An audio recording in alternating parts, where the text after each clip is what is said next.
Welcome to the Ari Hoffman Show on Talk Radio 570 KVI, your home for the politically homeless, streaming live at KVI.com and the KVI app. If you want to be part of the most dangerous show on the airwaves, call or text the Warrior Injury Law Studio line at 206-421-5757. That's 206-421-5757. Coming up this hour, no matter who wins the Seattle mayoral race, we all lose. But before we get to any of that, my friends, time for your daily dose of adrenaline. You want me to stick this into my heart? Are you f***ing nuts? A far-left radical activist group is literally calling for an insurrection in Washington, D.C. next weekend. Apparently, they didn't want to do it this weekend because it might mess up their Halloween plans. A coalition of far-left activist groups is planning a literal insurrection in Washington, D.C. on November 5th, calling for millions of Americans to surround federal buildings and refuse to disperse until President Donald Trump is removed from power. Isn't that an insurrection? I'm just checking. Isn't that an insurrection? It's not deadly yet, but isn't that an insurrection? The primary organizer, Refuse Fascism, is openly urging supporters to besiege the White House, the U.S. Capitol, and the Supreme Court in what critics are describing as an attempted insurrection. Quote, surround the White House, surround the Capitol, surround the illegitimate fascist-packed Supreme Court, the group wrote on its website, declaring that waiting for future and rigged elections is no longer acceptable. November 5th marks the anniversary of Trump's election victory. The organization claims that the United States is already under fascist rule and insists that only unrelenting pressure can grind the machinery of the fascist regime to a halt. Participants are encouraged to repeatedly return to D.C., refuse compliance with authorities, shut down institutions, and continue until Trump is forcibly removed from office. Throughout its lengthy statement, Refuse Fascism accuses the Trump administration of committing genocide, abolishing democratic rights, erasing minority groups, enslaving women. Enslaving women? No, that's what Joe Biden did when he abandoned Afghanistan to the Taliban. Destroying truth and carrying out boundless terror. It asserts that elections are insufficient and that any belief in traditional political processes is an illusion. Quote, the Trump fascist regime is illegitimate. History is full of examples where people who had right on their side fought against tremendous odds and were victorious. Now, we know this is just the sequel to the No Kings, right? Or I should say the third in the trilogy, because we had the June No Kings, then we had the No Kings just earlier this month, and now we're going to have this. We know that these are all coordinated by far-left activist groups like left-wing mega-donor George Soros' Open Society Foundations, who provided Indivisible, which is one of the groups coordinating this, with a $3 million grant in 2023 to support the grantee's social welfare activities. According to public grant records, critics argue that the organization's role in managing protest data, logistics, and communications amounts to centralized national coordination, which is exactly what it is. Why do they always have the same props? Why do they always have the same signs? Why do they always have the same gear? Why do they always have the same stuff from coast to coast? This is the nonsense the left keeps doing, and I don't see them winning hearts and minds. I don't see new people showing up. I see the same nonsense every single time. There's a new poll out from Pew Research. Pew Research, usually pretty bipartisan. Pew Research finds 85% of Americans believe politically motivated violence is increasing, with near identical shares of Republicans, 86%, and Democrats, 85%, expressing concern. Only 12% say levels of violence have stayed the same. Just 3% say it is decreasing. You know who the 3% is? Antifa. Now they're in the costumes. They're not beating people up because they're worried about serving big boy time in federal penitentiaries. The survey was conducted in the wake of the murder of Charlie Kirk and follows recent attacks on political officials. Pew researcher Joseph Copeland and Jocelyn Kiley said across the country and across the political spectrum, Americans see politically motivated violence on the rise. Just over half of U.S. adults view both left-wing extremism and right-wing extremism as major problems. What's fascinating to me is every side thinks it's there, but they think it's the other one doing it. That's fascinating to me. The partisan split is stark. 77% of Republicans call left-wing extremism a major problem, compared with 27% who say the same of right-wing extremism. So the left is admitting the right-wing extremists they paint as right-wing extremists aren't really violent, aren't really a problem. 76% of Democrats say right-wing extremism is a major problem, while 32% point to the left. Roughly half in each party view politically unaffiliated extremists as a significant threat. So basically, everybody's pointing the finger at everybody else. Well, we can just pull up the data on who's actually causing this, no matter what anybody says. But it's clear that it's rising. It's clear that everybody thinks it's rising. And now you have a whole bunch of psychopaths who are literally calling for an insurrection in Washington, D.C. to overthrow the president of the United States. Who are the ones calling for this? Left-wing activist groups. When you talk about contrasting this with what's going on the right, our problems don't seem so big on the right. Last night, there was this beautiful event for Turning Point USA at Ole Miss. And you had Erica Kirk on stage with J.D. Vance. And actually, we'll get to J.D. Vance in a minute. But what was amazing is, Mike, check me on this. I can't remember a vice president or a president ever standing there just randomly taking question after question after question from random people you don't know who they are. Journalists, fine. But random people who could say literally anything? J.D. Vance did a great job. We'll come back to him in a second. Our problems on the right are more of who's trying to splinter MAGA, who's trying to be the leader of MAGA. Are we going to embrace neo-Nazis? Those are the issues we're having on the right. What was amazing to me was that as much as we're having those issues, and they seem pretty big because of everything we're seeing on social media, it's not like the left. The left, if you don't do exactly what the far left activists say, boom, that's it. You're dead to them. You are a target to them. You know these lunatics who are going to D.C., they don't care about the Democrat Party. They just want anarchy. They just want chaos. They're using the Democrat Party like the Democrat Socialists of America. It's the same people doing this who are going to Washington, D.C. On our side, we argue about, well, how big should our tent be? Do we include the fringe? Do we not include the fringe? You know, we're spending a lot of time this week discussing Tucker Carlson, Nick Fuentes, and their crazy comments. But nobody's mad at Tucker Carlson for criticizing Israel. They're mad at him for agreeing with guests who deny the Holocaust or neo-Nazis or claim there is a Jewish cabal controlling everything. Now, meanwhile, people like Candace Owens, Tucker Carlson have made some really outrageous claims, especially about Turning Point USA and Charlie Kirk. Erica Kirk is a class act. She really is. I think she was addressing this during her remarks last night.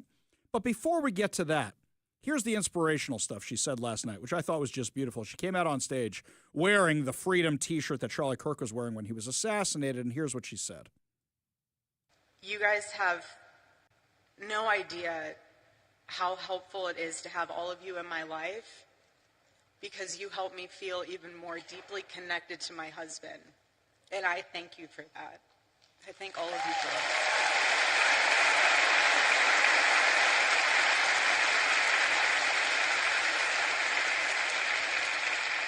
And I say that also because you guys are the heartbeat of Turning Point USA. You're the heartbeat of this organization, and every time we were at an event, especially one that Charlie was speaking at, he would always ask beforehand, he would always ask Mikey or the team, he'd say, who in the audience is a Turning Point USA chapter leader or chapter member? And whenever there was a student there, he would stop everything before the event and he would sit down with them. He would ask you what your name is, what you're studying, what is the issues that are going on campus. He would take the time to make sure that you guys knew he was investing into you, into your chapter, into your school, because that was a pulse point for him. Okay, so that's how we do things on the right. We go talk on college campuses. We go have discussions on college campuses. We let people who disagree with us talk on college campuses.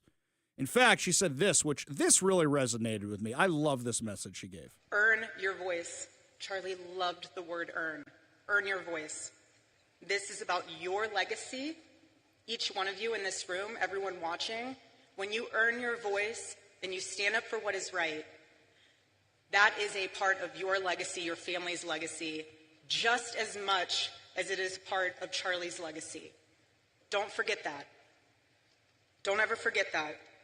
Because if there's one thing I've learned, especially being with Charlie for the past 7 years, it's that the hope we're looking for is not found in Washington. It's not found in media. It's right here. All of you. This is the hope. And he saw that. By the way, I feel the exact same way when I go to those conferences. I say these kids who gave up their vacations to be here at a political conference, who gave up their nights, those kids could be partying on campus. I heard something funny last night, by the way. Apparently, the left had their own rally at Ole Miss last night. They filled a stadium at Ole Miss. What is it, 30, 40,000 people, something like that? Apparently, the left had their own rally last night. 100 people showed up. 100. Winning the hearts and minds. That's great, because it's the cool thing to do right now. Now, Erica Kirk is a class act. She's, not even 2 months out of her husband's assassination. She's out there running his organization, speaking to these kids, and she's got people on social media who are constantly getting clicks, clickbaiting, about what they think her husband meant and throwing out conspiracy theories and everything else. I don't know if she was directly addressing this last night, but it sure kind of sounded like she was. The enemy of truth doesn't need to destroy a nation overnight. He just needs to convince people that truth no longer matters. And the enemy thrives when Christians don't speak up, when citizens don't vote, when students don't think for themselves. But in Ephesians chapter 5, verse 11, it says, "Have nothing to do with the fruitless deeds of darkness, but rather expose them." That's what it means to live as salt and light. I think that's what she was talking about there. I don't know, but I think that's what she was talking about there. I don't want to put words in her mouth, but saying, think for yourselves, because the enemy will spew nonsense, and it'll seem very, very, very convincing. We have an idea in Judaism that the Satan, will use things that seem convincing to try to convince you to do bad things. It'll rationalize, give you all kinds of logic, but it's just being used to turn you. She wasn't done there. Being on campus right now for me is a spiritual reclaiming of territory. And let me explain that, because there is a lot of symbolism in today. It's Wednesday, 7 weeks. And the more that I am coming to grips with the permanency of this nightmare, the more that I'm starting to realize and witness that the enemy, he doesn't want you. He wants your territory. He wants your influence. Huh. What is she talking about with that? She's a class act. She's not getting specific. She's not elevating anybody by calling them out by name, but saying the enemy wants your territory. The enemy wants your influence. Almost like everybody's trying to claim they're in charge of Turning Point USA. They're in charge of MAGA. And yet she said there's really only one Charlie Kirk, because here's how Charlie Kirk used to interact with kids. And if you want the throne, or you want to be like Charlie Kirk, be like Charlie Kirk. He would put the microphone down, and he wasn't listening, he was hearing. He was absorbing what the students were saying and what they were asking. He was engaging. He was calm. He wasn't combative. He never insulted. He just wanted you to think. Again, like I said, he never told you what to say. He just wanted to challenge you so that what your convictions were, you actually understood why you had them, rather than they being talking points because your professor told you so or your friend told you so. He wanted the best of you because he demanded the best of himself. That's an important point. That's a very important point. You know how many times I've spoken at these places and kids come up with the cell phones pre-prepared with whatever they pulled up from their professor or whatever activist group, just reading off the phones rather than it's a question they actually came up with? Now, listen to this insanity where you literally have Tucker Carlson cussing out kids on campus, cussing them out on campus, and calling them names. Is that what Charlie Kirk used to do? Charlie Kirk would, whenever your Charlie Kirk got the, oh man, it was always because he disproved them with their own arguments. That's what it was. Tucker Carlson's literally going out on these campuses, claiming it's in Charlie's name and cussing these people out. I don't want to put words in Erica Kirk's mouth, but she's describing what Charlie Kirk was to show what he was not. And there's a lot of people out there who are claiming they know. I don't trust anybody who's outside of Turning Point USA who's not Erica Kirk saying that, really. Because there's so many. This guy was one of the most documented people in modern history. You want to know what he said on something? Look it up on Twitter. It'll be there. It'll all be there. Now, the other star of the evening was J.D. Vance. J.D. Vance was excellent last night, and it put some people into a tizzy in my world. We'll tell you why in a second. But this is what he was talking about last night. I can believe that the United States should lower its levels of immigration in the future while also respecting that there are people who have come here through lawful immigration pathways that have contributed to the country.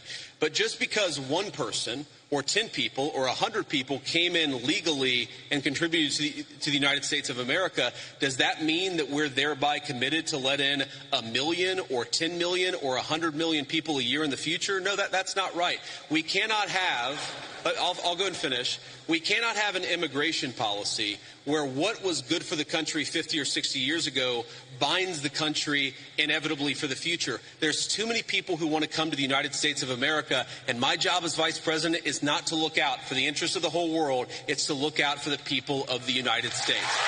Now, that's a great point. That's exactly what his job is. That's exactly what it is.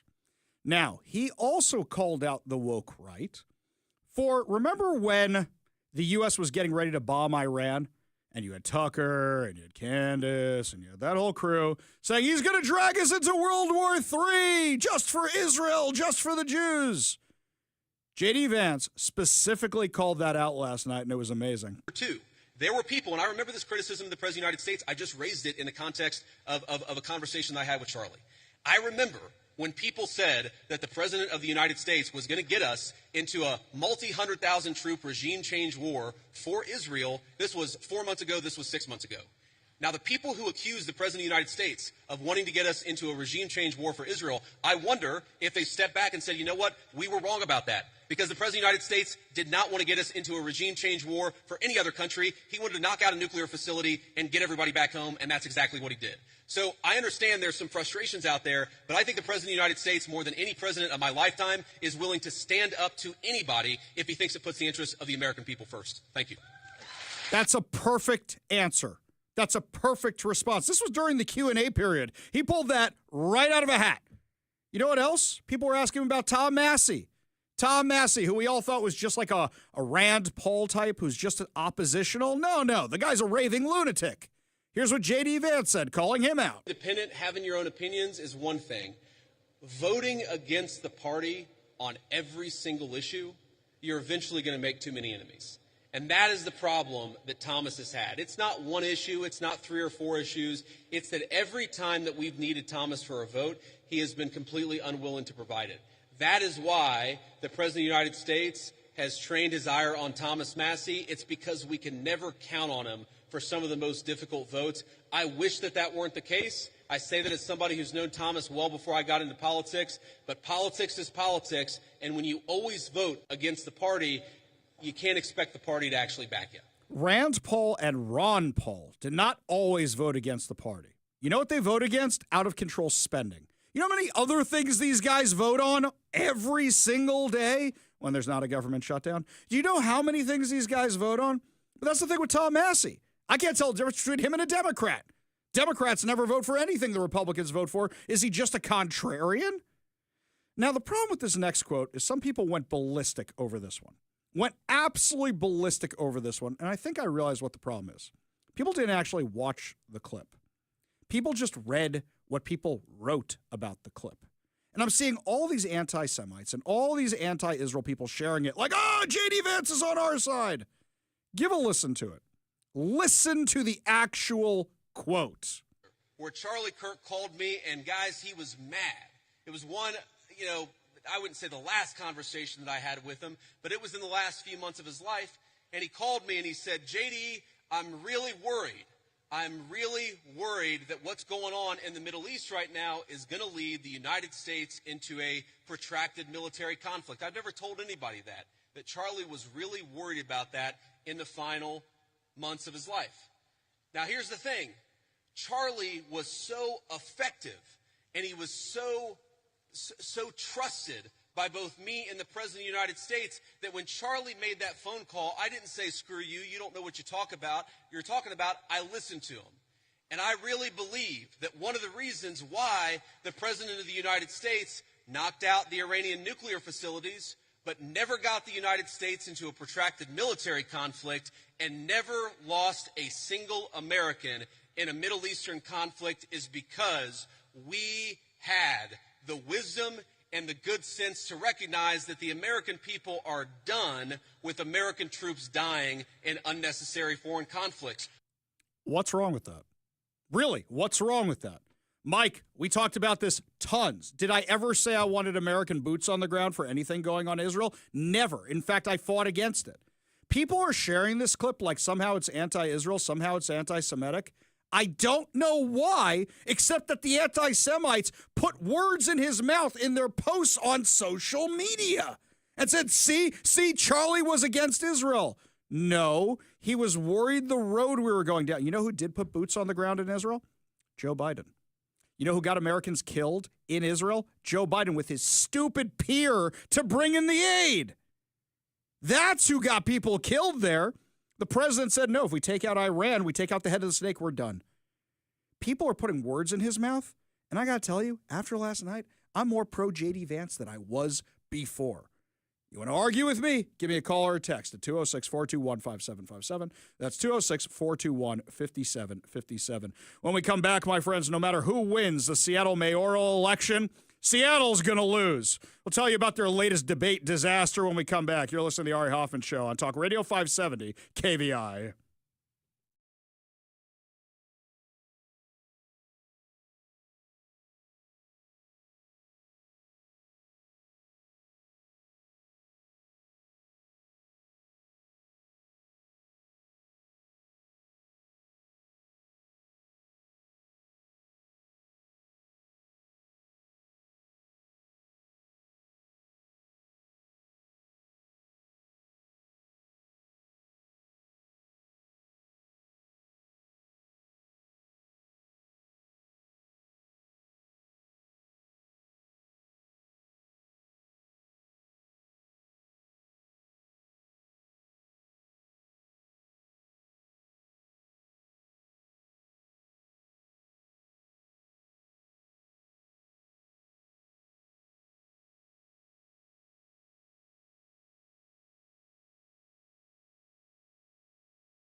Well, there's about to be way more automatic drivers around here. I meant way more. Got it? Okay, not worth the rim shot. I know, that was lame. No, I don't want to beg for one. Yes, but apparently these automatic driving cars are coming to Seattle, the taxi cabs, and I'm not surprised. I've seen these things in testing for a while now. When I was down in Phoenix, Arizona last year for Turning Point USA, they were everywhere. And I said it's only a matter of time until they come to Seattle. Now, when the Seattle City Council jacked up the prices on Uber by taxing them, it was only a matter of time till Waymo came here. Why? Because they said, we could do it without drivers. We can save a lot of money. And if so, we can make a profit because people will want the cheaper ride than the Ubers. There's a lot of people who were interviewed by multiple media outlets yesterday. I saw it on literally every single TV outlet, a story about the Waymo cars, where you have these people protesting. And by the way, there's like 6 people protesting, and the same 6 people were interviewed by every single outlet, who are mad about the driverless cars. I wonder who you guys voted for. I really want to know who you guys voted for, because if you voted for this Seattle City Council, if you voted for this mayor that imposed all these taxes on Uber and other rideshare companies, you guys are the reasons it got so expensive that Waymo said, let's go there. You know the Waymo cars are Jaguars? Those are not cheap cars. They are Jaguars. Then you put on all the computer stuff, but still cheaper than paying a driver to drive you around. Still cheaper than doing that. You know how I know this firsthand? I told you a story the other night of the disaster when I got caught in the Alaska Airlines disaster on Thursday night. And I had to take an Uber home from the airport to get my car to drive down to Portland to catch my flight to New York. Well, here's what happened with the Uber. Would you like to know exactly how much it cost? Because I pulled up the bill right here to tell you. $115.99 before tip. You've got the Washington Driver Resource Center Fund fee, Washington Driver Benefits fee, King County Accessibility and Admin fee, SeaTac Airport Pickup fee. All these taxes they put on top of you. Do you know if I want to take an Uber from my house to the studio? I live 20 minutes away from the studio with no traffic, okay? 20 minutes away, it is $65 if I want to take an Uber over here. Too expensive. It's just like what's happening at your grocery store. What's happening at your grocery store is they raise the minimum wage so much, they go, where are the robots at? What, maybe there's one checkout counter open when you go to the grocery store these days? Maybe 2 if there's a lot of people around. But that's it. Because they realize it's much cheaper to pay the robots, who don't complain, than pay people. So, who's going to come next and make our lives more expensive? Well, probably somebody like Katie Wilson. Put it this way. Bruce Harrell is running scared. Absolutely running scared. Somebody said, Ari, why don't you have him on the show? He had his chance. I don't care to have him on the show. I'll tell you why. It's not because I'm an egomaniac. Exactly 4 years ago, I saw Bruce Harrell at a Starbucks. We both go to the same Starbucks. I saw him at the Starbucks, and I saw him. He saw me. And I said, Mr. Mayor, would love to talk to you for, not Mr. Mayor. I said, Mr. Harrell, would love to talk to you for a minute. And he said, come with me. And we went outside we went outside the Starbucks. And he didn't like something I had said about him. And I said, I'll tell you what, come on the show. And I'm more than happy to have the conversation with you. And he said, well, if I go on the show now, people are going to paint me a certain way, but I'll come on the show after I get elected because we're going to win this thing. Mike, how many times have I reached out to Bruce Harrell? How many times have I reached out to... I stopped trying like a year and a half ago. I just stopped asking. He knows where I am. If he wants to come on the show, he can come on the show. But what's he going to do? It's just going to be me ripping him. There's nothing he can actually defend in his record. Why would I want to have him on the show when he lied about that? He lied about that, so he had his chance. He blew it. The crazy thing to me is Katie Wilson's no better. In fact, she's infinitely worse. I still haven't filled out my ballots. I still haven't decided if I'm going to fill in the circle for my dead grandfather or write in something else or him because Katie Wilson's so bad. This is a woman I have line after line after line after article after article after article, which she wrote about defunding the police. Then she said this in a debate yesterday. Have you ever supported defunding the police, Mayor Harrell? No. Candidate Wilson? Yes. Okay, so she says it. Why would you vote for her? Why would you want that? Why would you? This is the person who we have running for office. It gets worse from there. Should homeless people be allowed to stay in tents in parks? Major Harold. No. Candidate Wilson. This is hard for a yes or no question.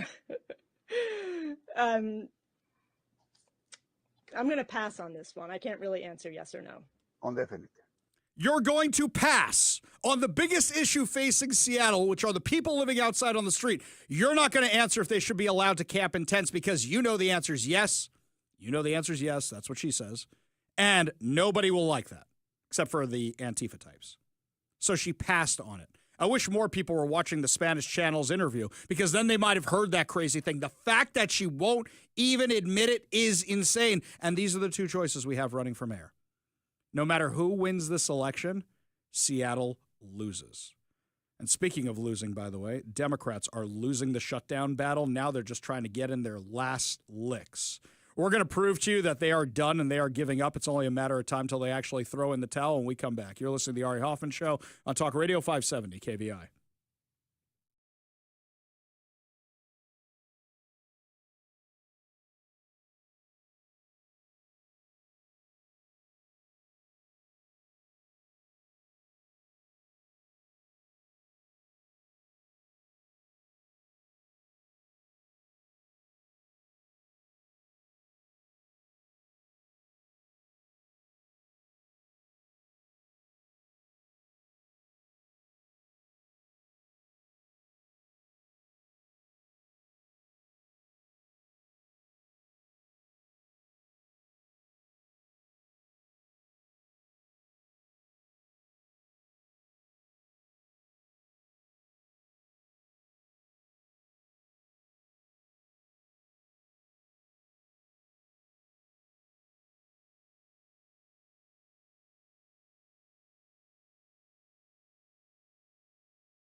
Mike, we got a fun text here from John in Lakewood. He says, if I write him in for Seattle mayor, everybody gets free pizza. Now, hang on, John. I need you to clarify this. Are you saying you're going to bring free pizza to everybody here in the studio? Or are you saying, oh, it's like you're promising like Zoran Mamdani, everybody get? I need some clarification. Because if I'm actually going to fill out my ballot for John in Lakewood so my friends get free pizza, I want to know this is a real deal here. I want to know what's going on. Text us, 206-421-5757. That's 206-421-5757. Meanwhile, if you want to afford that pizza, got some good news for you. The Fed has made a second interest rate cut. This is good news. That means loans are going to be cheaper. If they keep going down, it means inflation's going down. This is good news. This is very, very good news. Also, President Trump has announced reduced tariffs on China. Apparently, there's going to be a one-year deal for precious metals after President Trump met with President Xi today. This is all good news. It means things are going to be cheaper. It means things are going to be cheaper. It means there's going to be tariffs in place, but they're going to come down from those ridiculously high levels when China wouldn't deal. This is good news. This is all good news. And as the good news keeps coming in, I notice the Democrats are getting so desperate. What was their plan of attack the last 2 days, Mike? I don't know if you noticed this. Their plan of attack the last 2 days, I didn't bother playing their stupid audio clips on this, was Trump should come home and deal with the shutdown. Guys, that's not how it works. He signs the continuing resolution after you guys vote on it, after you guys pass it. And in the meantime, he's doing what he does. You know, the president, I quote the West Wing, he just gets to edit the budget a little bit. That's about all he gets to do. You guys got to work this out in Congress. This is your job. He is literally doing his job, which is more commander-in-chief, foreign affairs, dignitary. That's what he's doing. And he's doing a great job of it. Ending wars, solving trade deals. This is all good stuff. So you guys bashing him, you're making it seem like he's on vacation. And then you get announcement of deal after deal after deal. So that boomerang is coming right back in your face. The Democrats have lost. The polling shows that they've lost. They've lost the media. When you lose Caitlin Collins over on CNN, I'm just waiting for Morning Joe to turn on them, which you got to have already. Caitlin Collins. Definitely not my little black book of the right-wing media conspiracy. This is her talking to Hakeem Jeffries. Said that Mike Johnson's not willing to sit down and have a conversation. Y'all did have a phone conversation, I believe you said earlier today. Who initiated that call? Was that you or was that Speaker Johnson? It was a call from Mike Johnson. It was very brief, and it wasn't a substantive discussion in terms of finding a path forward. But was he calling to talk about the government shutdown? I mean, you could say that was in the ballpark, but, you know, it was a private conversation that will remain private. However, nothing meaningful came out of it, again, because Donald Trump has not given Mike Johnson permission to enter into a bipartisan negotiation. Caitlin, I mean, House Republicans have been literally on vacation for the last 5 weeks. They've canceled votes 5 consecutive weeks in a row. They are uninterested in doing anything other than jamming their partisan Republican spending bill down the throats of the American people. And as Democrats, we've made clear we will not support a partisan Republican spending bill that continues to gut the health care of the American people. Period. Full stop. Wait a minute. So, who called who? Oh, let's see. House Speaker Johnson called you. What were you discussing? I don't want to admit we were discussing the budget or the continuing resolution of the shutdown. So, yeah, we sort of discussed it. Yeah, we did. So, you lied, where you said you didn't discuss it, and he wasn't interested in talking, and he didn't want to talk to you, and he wasn't calling about the shutdown. You mean Republicans are the ones who have proposed multiple bills to continue funding the government? They have proposed multiple bills to continue funding benefits. They have proposed multiple bills to pay the military, to pay air traffic controllers. And you guys have shot down every single one of them. Every single one. J.D. Vance called this out perfectly in front of the White House today. Body that would reopen the government.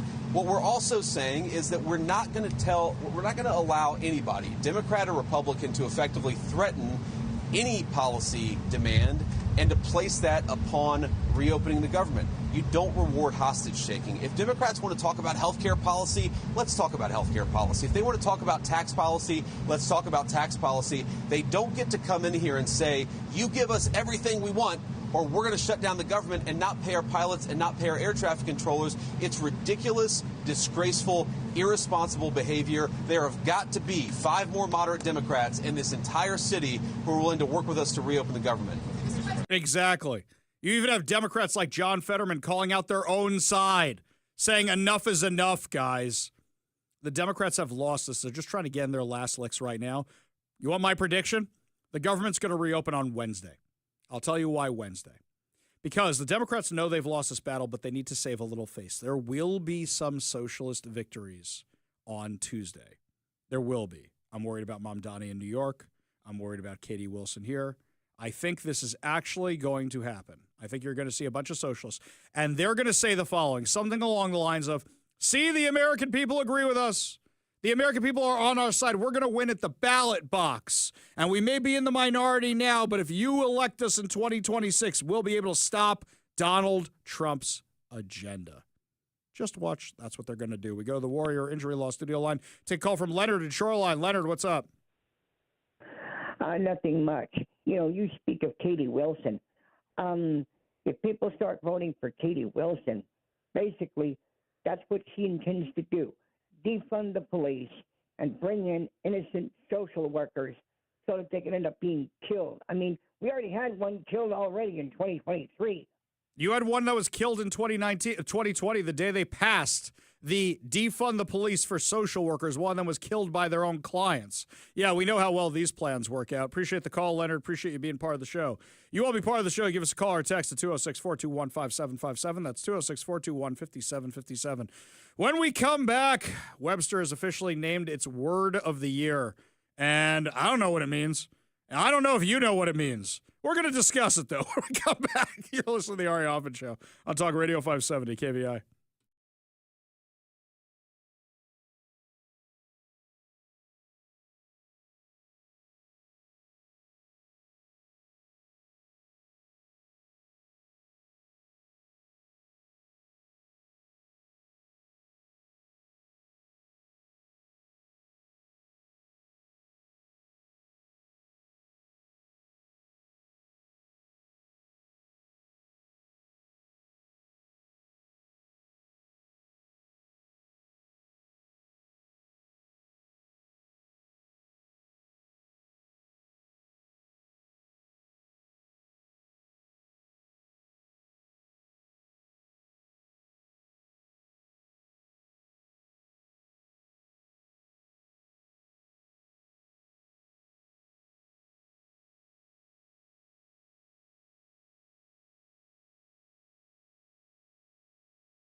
Well, my friends, dictionary.com has announced its 2025 Word of the Year.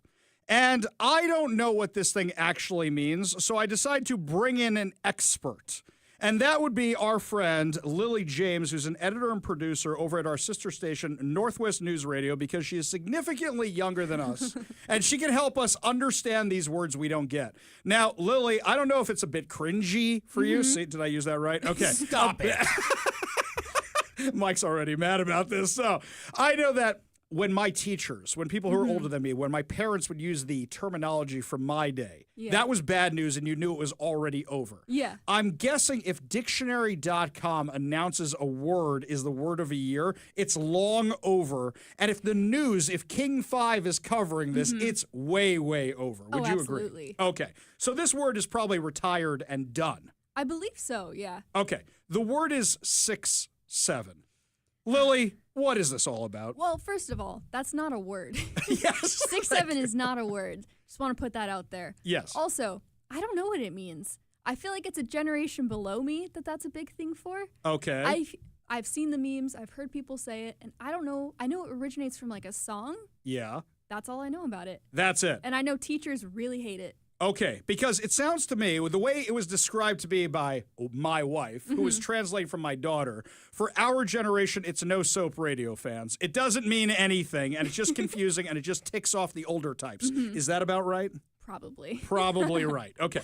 Now, why I invited Lily in is because I thought Mike may get a kick out of this part of the conversation. Lily was telling me that apparently there are slurs that have been invented for things that have not been invented yet when this conversation about dictionary.com came up. Lily, can you explain these future slurs to us? So there's a word, and it is clanker, and it is basically to describe in the future when AI inevitably takes over and we have robots walking around.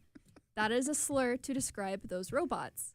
Okay. Yes. So this, I just want to make sure I got this right. We're allowed to say it now because the robots don't exist yet, but in the future, the robots are going to find this offensive? Maybe. I don't know.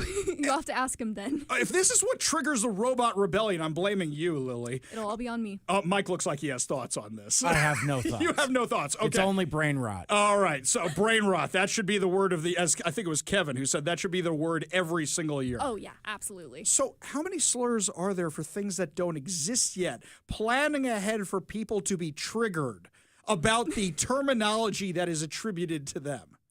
I don't know. Okay, so it's just clanker right now. That's all I know of. All right, there's nothing else in that genre. Not that I can think of, no. Okay, I don't understand your generation. I don't understand. I neither. don't get it at all. Okay, all right. What are the other? I know Riz. My son said Riz. Are there any other terms that I need to be up to date on these days? My favorite is slay.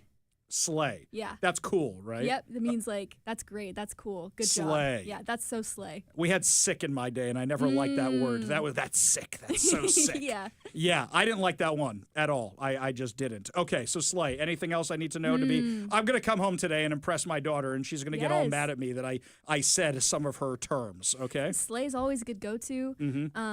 I like saying swag sometimes. Swag. That's a fun one. Okay. Yeah. That's the stuff you give out at conferences and stuff, Yeah, right? exactly. Oh, okay. Yes. All right. But it's in the same vein as the slay that's thing. cool. All right. See, I'm feeling so much. No, slay. I don't use slay in that thing. I was going to say I feel so cool now that I know these words, and I know at home right now there's a whole bunch of kids that are being driven around by their parents going, "This is the cringiest segment I've ever heard in my life," because Ari's having these things explained to him. Yeah. My daughter being among them, who just got in the car just a few minutes ago. I'm 21, so I'm still in the cool range. Oh, so. I got you. Yep. Okay, I'm going to warn you in advance. There is a day where you are not cool anymore, and then that day hits you like a ton of bricks, and it hit me years ago. Gotcha. Okay? Now, we have the problem on the male side of the spectrum where we start losing our hair, and that's a clear indication of it. Some people can pull that off. I cannot.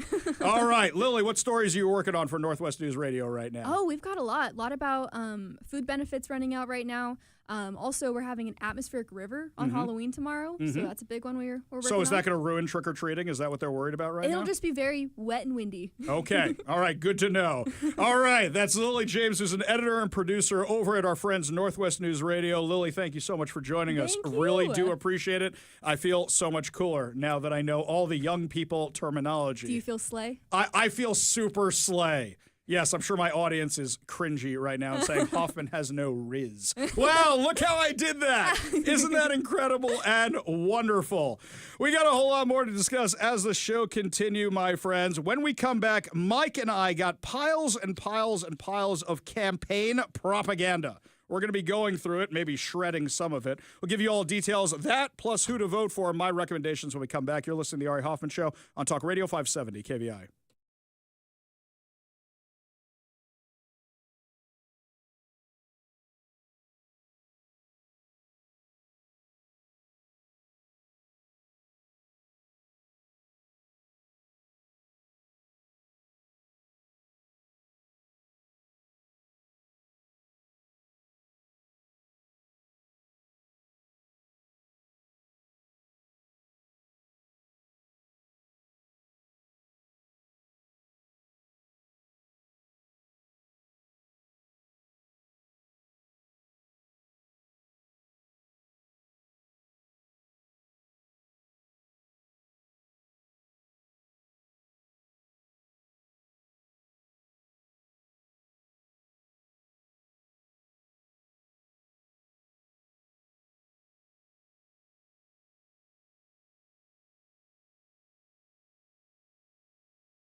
Welcome to the Ari Hoffman Show on Talk Radio 570 KVI, your home for the politically homeless, streaming live at KVI.com and the KVI app. If you want to be part of the most dangerous show on the airwaves, call or text the Warrior Injury Law Studio line at 206-421-5757. That's 206-421-5757. Coming up this hour, ICE is asked to pause its operations for Halloween, and Washington Democrats reveal their insane spending plan for the next cycle. But before we get to any of that, Mike had this great idea to save up all the propaganda we've been getting, all the mailers we've been getting in the mail. He brought it in during the primary. Well, now we've got all the general election ones. So inspired by Mike's example, I brought in all the ones I have too. Mike's got his, I've got mine.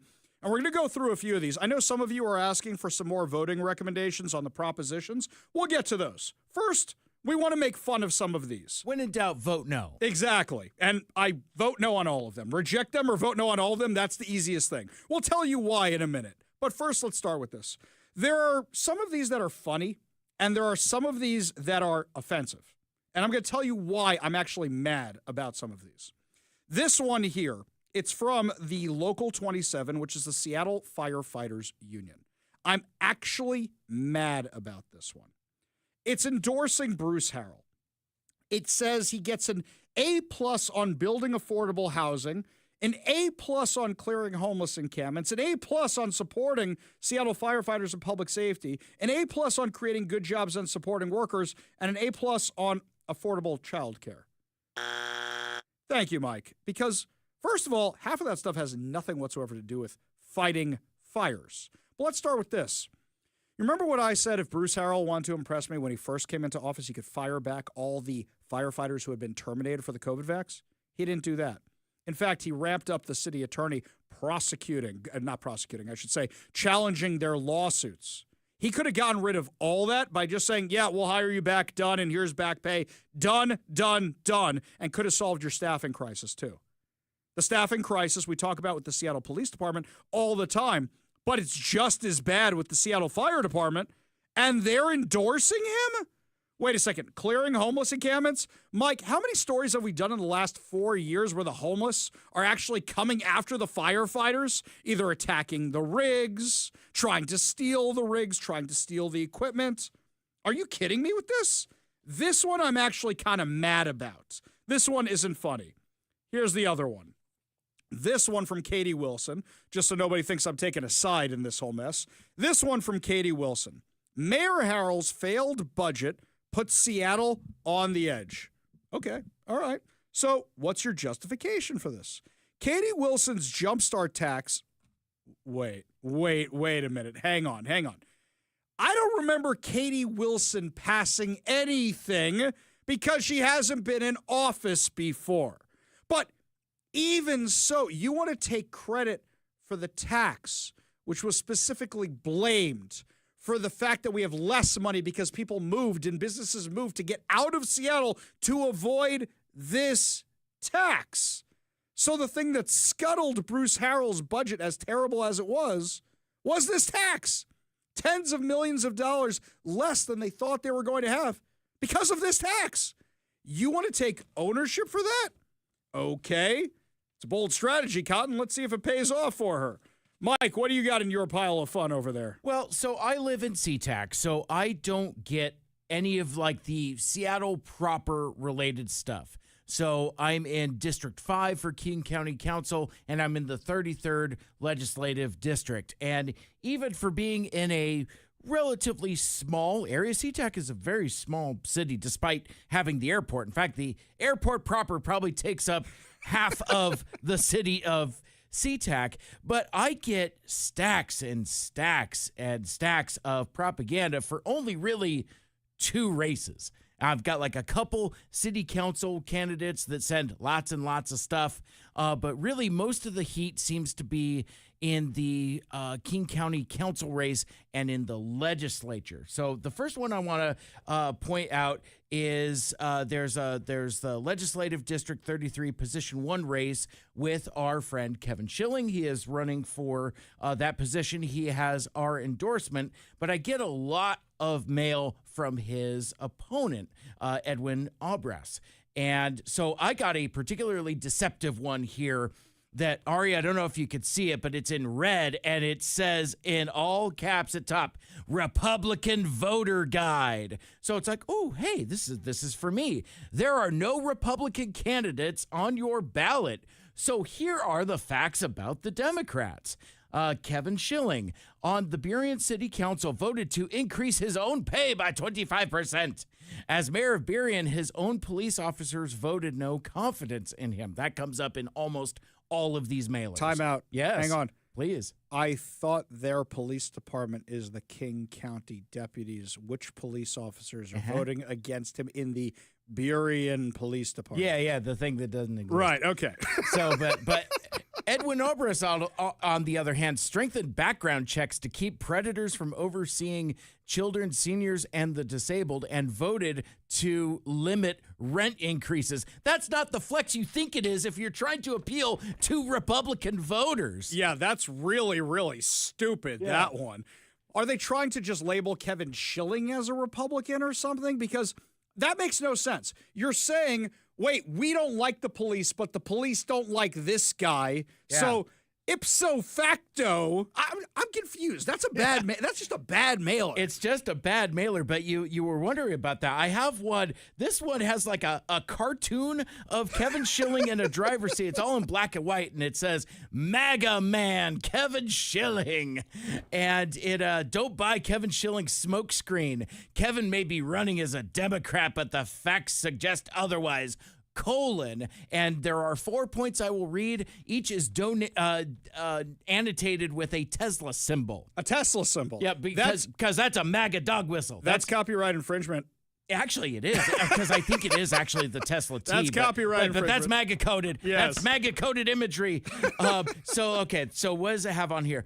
Kevin Schilling attended a Trump rally. Kevin Schilling opposed rent caps. Again, not the flex you think it is. No. Sued to stop minimum wage.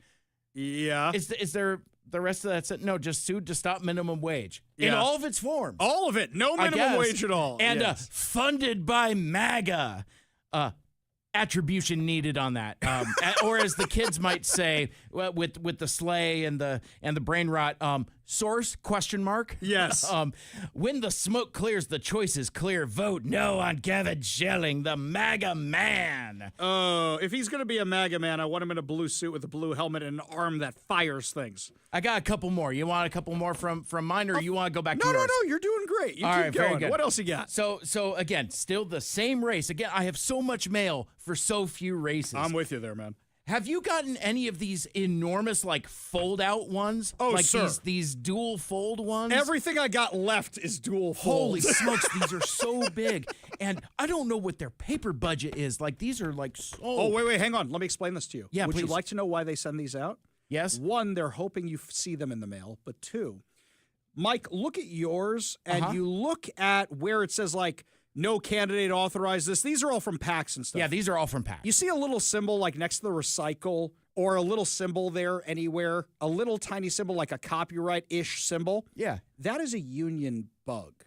I learned this when I was running for office. If you don't hire a union shop for this garbage, you get yelled at. So I went through Vistaprint because it's a fraction of the price of these rip-off places where people just shred their mail, but they're doing it to keep their union buddy print shops in business.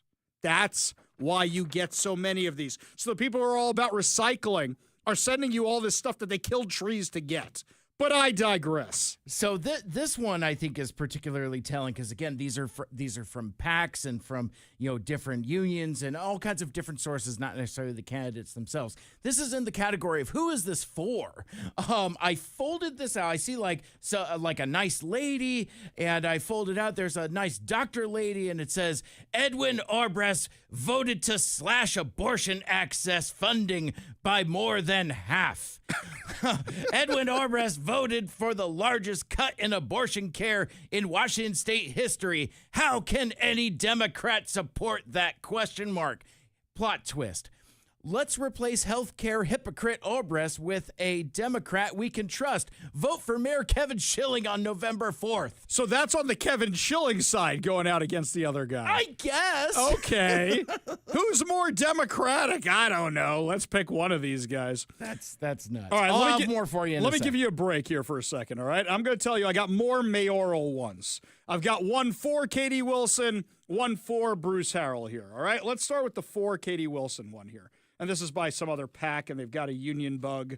So on this one, under Mayor Harrell's failed housing plan, rents are up and new housing is down. By the way, correct. That is factually correct. All right, let's see what's causing it, though. Here's what they say about Bruce Harrell. Vote for Katie Wilson, a mayor who will finally do what it takes to solve our housing crisis. Wait a minute. The lady who earlier said she wanted people camping in parks in the city. She's going to solve our housing crisis. Okay, as Mike would say, source please, attribution needed. All right, here's what they say about Bruce Harrell. Harrell spent tens of millions of taxpayer dollars on affordable housing units that are now more expensive than the market rate. Yes, that's actually correct. Since the start of his term, there's been a 52% decline in new housing permits and a decline in new apartment construction. That's correct as well. Harrell's housing plan is widely opposed by affordable housing experts, environmental advocates, and even the mayor's own planning commission. That one, I need a source on. I don't believe you on that one. Okay, so Katie, what are your solutions? Because this is going to fix everything, right? Katie designed and passed the Jumpstart Seattle tax on massive corporations, and now the single largest source of funding for more housing. So we're back to the tax that got those corporations to leave town, which you didn't pass. You may have written a few articles for The Stranger or something about it, and yeah, you did help write the thing, but you were not in office. And still, you want to take ownership of this thing that's been a colossal disaster that ruined the budget, that chased those companies away that you want to pay for your housing? She will push for more types of housing in every neighborhood, especially near transit centers. Oh, this explains the parks, Mike. This explains them. She wants more types of housing, like more tents all over Seattle. That makes sense. Katie will make much-needed reforms to permitting regulations and invest in critical infrastructure so it's less expensive to build housing. Hang on. If you're investing in housing, you are making housing more expensive. Tell me you don't understand economics without telling me you don't understand economics. You know, you guys had me with half of this. I'm like, yeah, you know what? That's all true about Bruce Harrell. And then you wrote it right off the rails. Okay, what's Bruce Harrell's response? Okay, here's the one that's pro-Bruce Harrell. I would say rattles paper, but the paper is so stiff and thick, they spent so much money on that, you can't even rattle it properly. It doesn't even have the right heft to it. Okay. No, it's got too much heft. Too much heft. Hefty. That's what, right. Here we go. I'm sorry. These things have, like, fried my brain here. All right, it's all the fumes off this paper from this union, whatever they're doing over there. If you're trying to promote Bruce Harrell, don't write a resume that's printed so small I can't. They literally printed his resume on the back here. So let's go through it. Mayor of Seattle, that's not the flex you think it is. Seattle City Council member and council president, not the flex you think it is. Chief Legal Counsel and Executive Human Resources. You were in HR and you think that's going to make us vote for you? Were an HR lawyer? Okay. University of Washington, School of Law, Bachelor's of Arts. Okay. What? None of this helps. And they're trying to say Katie Wilson has no management experience. I mean, neither one of you really do. She does a terrible job. You show up and don't do your job. You don't show up half the time. This is garbage, absolute garbage. And whatever PAC, who is this PAC? Who is backing this man here? Who are you people? Seattle's future. No, I'm sorry. Bruce Harrell for Seattle's future. Wow. All right, who else funded this thing? Washington Association of Realtors, the Affordable Housing Council. Oh, you mean the far left? So this is one far left organization that's backing Bruce Harrell as opposed to Katie Wilson? Ah, great, fantastic. Garbage. Get rid of it. What do you got, Mike? All right, I got a couple more. We'll do kind of a lightning round here, and I'll combine a couple of them. Let's see. Landlords love Kevin Schilling with both S's with dollar signs. Very, very clever.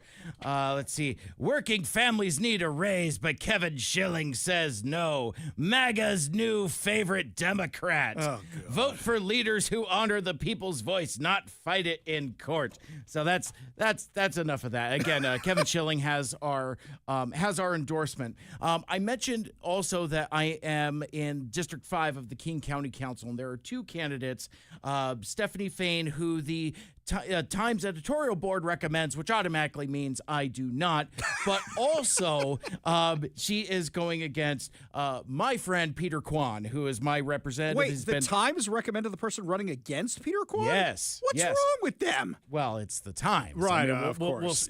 We'll start with that. But so all of the mailers that I've been getting, like Stephanie Fain is outspending Peter Kwan at least 3-1. So I get and they're all pro. They're, like Peter Kwan's stuff is I fixed homelessness in SeaTac. That, you don't find homeless camps in SeaTac. I know how to balance a budget.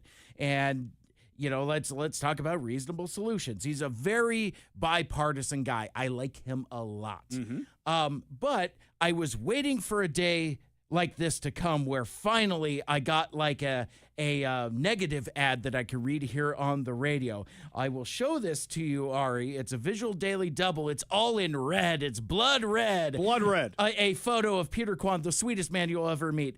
Peter Kwan doesn't share our values. Peter Kwan voted against renter protection for working families. Peter Kwan voted to block new homeless shelters and voted for a property sale that displaced immigrant-owned small businesses. Oh, Peter Kwan is a devil, He's according like to the Stephanie nicest Fain. guy ever, and he gives out free pizza. Yeah, he buys people pizza. But apparently he's the devil because of that? Yeah, I guess. And also rounding out my lightning round here, because I finally got rid of all. It's so nice to get rid of all this mail.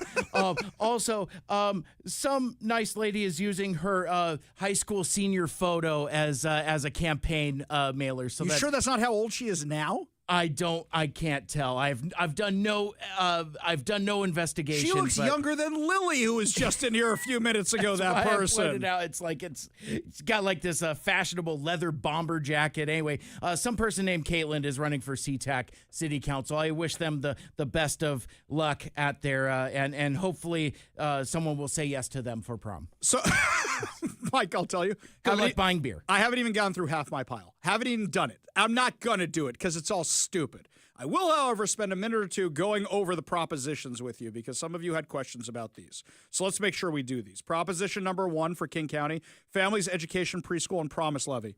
Their own analysis of this tax shows they don't know where it went, it didn't help anything, and this is more good money after bad. In fact, when I did that thing with the stranger about this, where they asked me to come on and debate the other side, they even acknowledged when they endorsed the thing that there's no accountability for where the money went. They acknowledged it in the article. By the way, Mike, this is a first. They didn't trash me. You think that's because they knew I had the goods on them with all the emails that they said I could have recorded and then went back on their word? I think that's a definite yes, right? Okay. Proposition number 2, changes to the business and occupation tax. Reject it. Reject it. Reject everything. It's just going to chase more businesses away. Then, Senate Joint Resolution 8201. Now, this is the one where we're talking about whether or not you should fund the long-term care tax, the bad combination, the Frankenstein between Social Security, Medicaid, retirement funds, all that, which the Democrats came up with, which is already bankrupt. I can't believe a lot of our friends who are Republicans are backing this thing, going, yeah, let's save this program by letting them invest it in stocks. First of all, I find it entertaining that the Democrats want to invest a retirement program in stocks, but they're the same people who said no to George Bush's plan to privatize parts of Social Security into stocks. Number 2, let the thing fold. Let the thing collapse. Why are you saving it? No, reject it, vote no on it. If you have any questions about who else we endorse, if you go to kvi.com, right up top on the menu bar, it says Ari's 2025. General Election Voters Guide. And I will tell you, in my Voters Guide, there's a little bonus. It says Big Mike endorsed next to Peter Kwan, who is Mike's favorite candidate this election season, so definitely vote for Peter Kwan. And you can also know I didn't endorse just to endorse. The people we put on that list, it's a slim list because they're the people we actually like. If in doubt, vote the opposite of who the stranger recommends. If in doubt, go to your county GOP website and see who they endorsed. If you want to know who I actually care about, it's on this list. And everybody else, I am voting for my dead grandfather because I think he would do a better job than most of these Democrats. That's how slim pickings it is. Also, anything that is like a proposition, almost always vote no, because most everything is a tax on top of a tax that's already there. Exactly. So, like, you've already seen increases in your property taxes. Most of these propositions would include an increase to your already increased property taxes. So just, I don't know if that's all in for every county, so don't quote me on that, but please do your due diligence on that. Yes, exactly right. Always vote no. It's the best way to go. See, that was what the Democrats knew going into the last one. They tried to get you to vote. You had to vote yes to vote no on the vote yes, pay less. That's what it was for the Let's Go Correct, Washington yeah. things. But Republicans are so used to voting no, they knew that, and they made the language so confusing. Look at me. I can barely just get it out right now. So vote no on the propositions. Okay, guys? If there's something in particular you want to look at, which may be a vote yes, feel free to email us, ari@kvi.com. That's ari@kvi.com. And if you have questions about why there are so many races with Democrats running unopposed, maybe reach out to the party chair. Exactly. Because, like, the primary is long done and dusted, and now we're in the general, and people are asking me, it's like, hey, how come there's no Republicans running? It's like, well, because we didn't put anybody up. Exactly. And we that is a significant problem here in King County and in the state of Washington. I am holding up my voter's guide. I threw it against the wall when I got it during the Jewish holidays because I couldn't believe how many races were unopposed, even ones I can't vote in. I was mad about it. I'm shredding all this afterwards. Lots more to discuss as the show continues, my friends.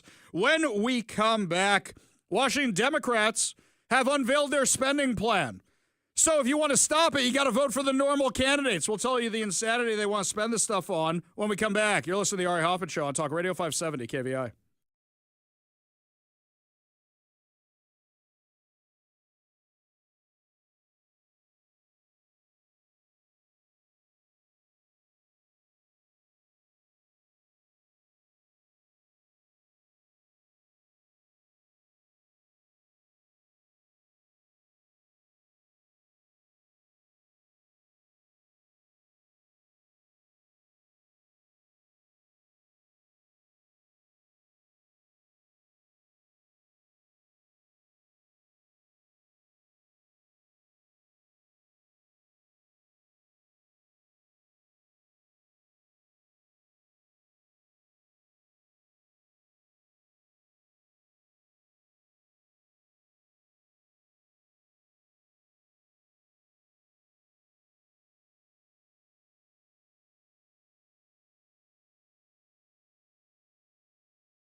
Welcome back to the Ari Hoffman Show. Do you know that ICE was asked to pause their operations for Halloween so children can go trick or treating? What does that mean exactly? Are you admitting that the children are illegal aliens and their parents are? Because now you've just incentivized ICE to go out there and get them. I'll say this again for the people in the back who may not understand this. By having sanctuary laws and sanctuary cities and sanctuary counties and all that nonsense, what you have done is made it so ICE has to go into the communities and arrest people. Illinois Governor J.B. Pritzker has reportedly requested that Homeland Security Secretary Kristi Noem and senior ICE officials suspend immigration enforcement operations in Chicago for Halloween. This is political. This is purely political. You know why? So J.B. Pritzker can stand up and go, and they didn't even stop their operations for Halloween. What J.B. Pritzker wants is he wants a kid in a Spider-Man costume being dragged away by ICE. That's what he wants. He's trying to make it seem like that's what's going to happen. Would you like to know who these people are that ICE is rounding up? We'll say this again. Even though NBC tries to paint them as sympathetic characters, would you like to know who they really are? Because this is insane. NBC Bay Area has been slammed for failing to disclose the criminal history of an illegal immigrant who was arrested by federal agents and was featured in one of its recent reports. Last week, federal officers arrested 42-year-old Gerardo Roas Leyva outside his home in San Jose as he was leaving for work. NBC Bay Area covered the incident, noting that his family and neighbors recorded video of the arrest. Ring doorbell footage showed him sitting in the back in his black truck at around 7:45 when federal agents approached him and ordered him to exit the vehicle. According to the report, his wife, who is a U.S. citizen, tried to intervene and claimed a woman who was not in uniform hit her and her 22-year-old daughter with a baton, though that incident is, of course, not seen in the footage. After the story was published, the Department of Homeland Security public called out NBC Bay Area on X, writing, "Why is NBC Bay Area peddling a hoax for a pedophile?"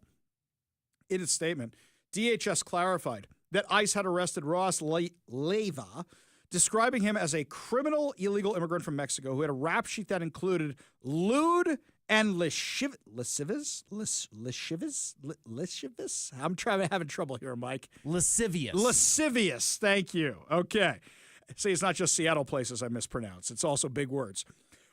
Acts with a child, battery of a spouse, domestic battery, and providing compensation for prostitution.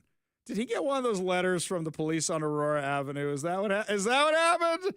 Did he get a Dear John letter? Thank you.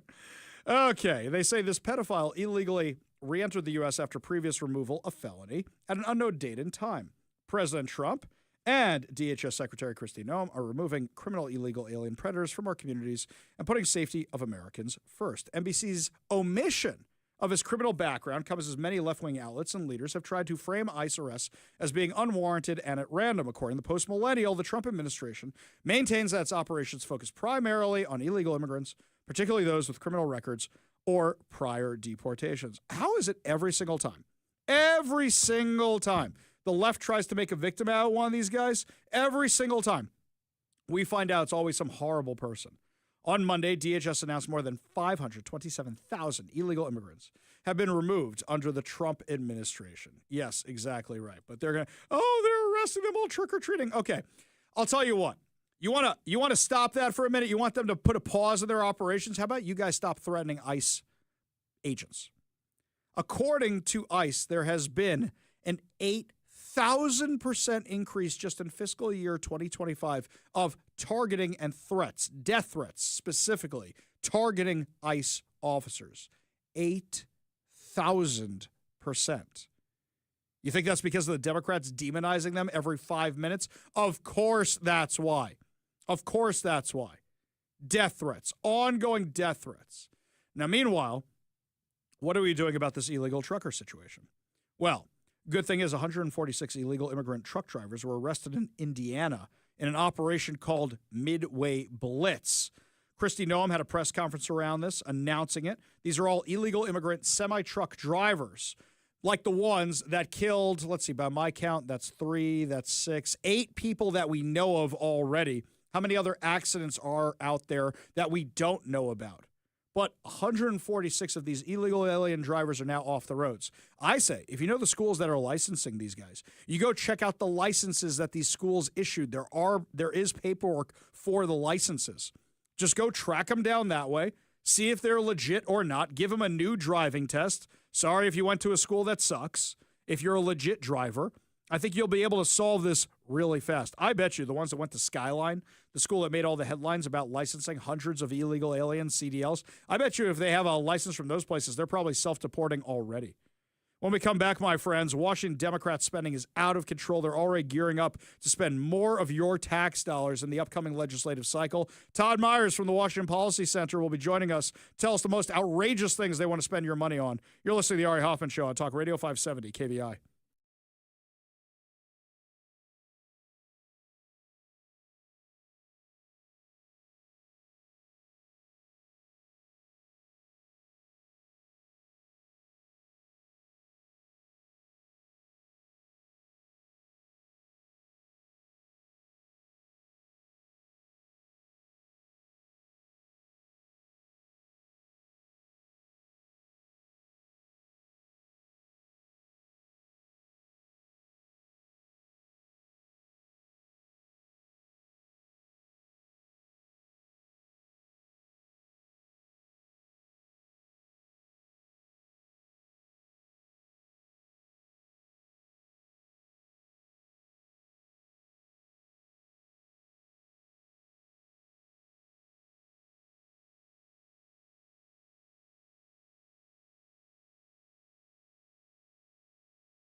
We should play a new game. Ari's always right, because I'm always right. It's not going to be fun for you guys, but it's going to be a lot of fun for me because I like being right. Well, I said that after last year's budget disaster, where all of a sudden it was, oh, we're $2 billion short. No, we're $4 billion short. No, we're $6 billion short. $8 billion, $10 billion, 14, because apparently Democrats only work in even numbers. Now, once again, Bob Ferguson and the Democrats are saying, we're short. We need more money. And you know the only answer, Prince John knows this from the Robin Hood movie with all the little foxes. It's taxes, taxes, taxes. Joining us now to discuss on the Warrior Injury Law studio line, VP of Research for the Washington Policy Center, Todd Myers. Thanks for being with us today, buddy. Yeah, always nice to chat with you. Always a pleasure to have you. So tell us what's going on, because this thread you got on social media is making me want to throw my computer at a wall. Well, part of this is worrisome, and part of them is sort of routine. So every year, agencies put in their requests for either the main budget or the supplemental budget, and then those are used by the governor to develop the budget. And so September 15th, all the agencies put in their requests. Well, we are $400 million out of balance in the current budget, and agencies have requested another $1.3 billion on top of that. That is unfunded. So I decided to go through all of those, about 520 requests, and see what's in there. And there's a lot of them that are, of course, frivolous or needless. But what was interesting to me is that there are a number of them that actually I was like, this seems like it should be, sort of paid for out of the basic budget initially. This shouldn't have to, be something that the agencies come back and ask for, it should be, standard good governance expenditures compared to some of the things that we are spending on. So both of those things stood out at me. Here's the one that jumped out at me. And I know we usually talk about climate and we usually talk about money with you, but this one here jumped out at me first. It was Chris Rakedal has been running around saying, no, the kids are doing just fine. Stop making fun of the children. They're fine. The grades are fine. And in this, they're admitting the grades are not fine. The kids are not all right.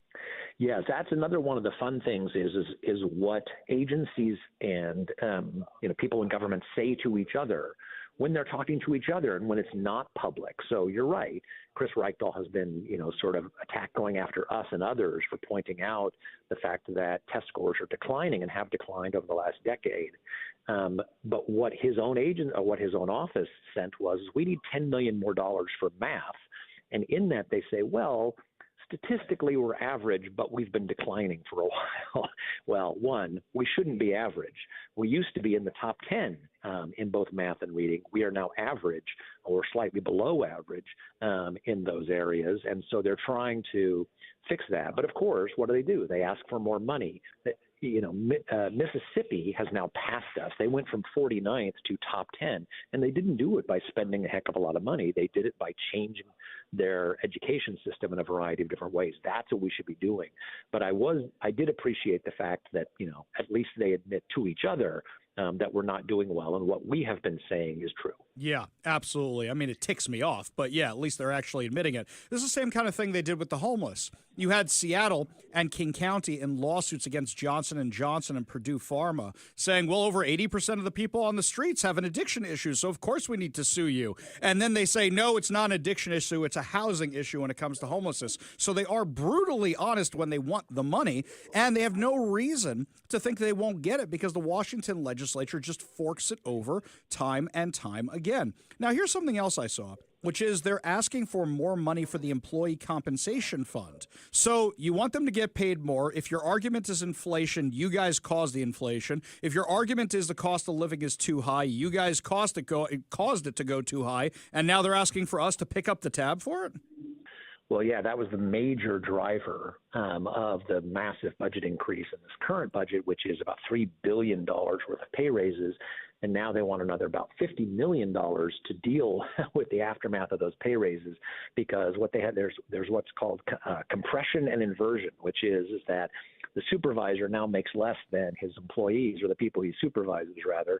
And so now we have to raise his salary. Isn't that a Seinfeld episode? Doesn't George's secretary make less than him, and then he asks for a raise for her, and then she's making more than him for the New York Yankees? That's exactly right. So that's what we're seeing.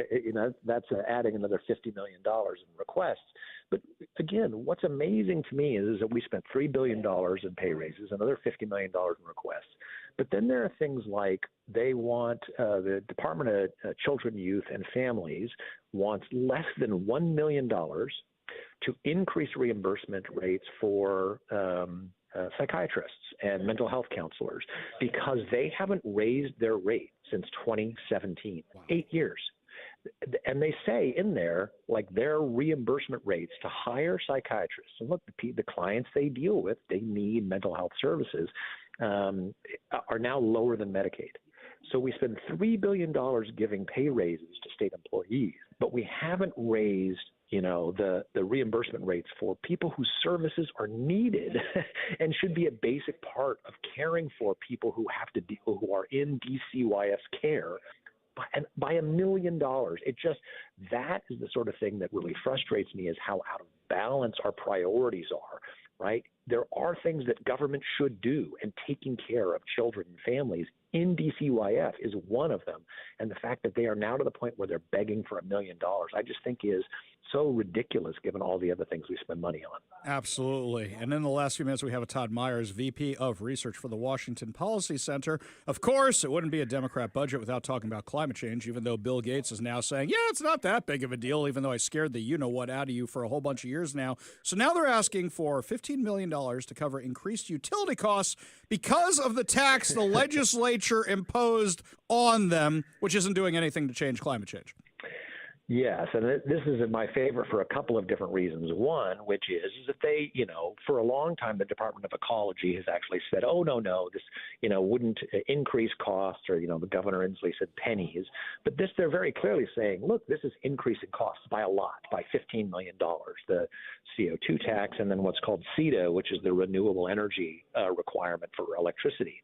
But my favorite part of that is that they were saying we're trying to estimate how much of the increase there is, and it's hard because the Attorney General's office and the Utilities Commission banned Puget Sound Energy from itemizing the cost of the CO2 tax on bills.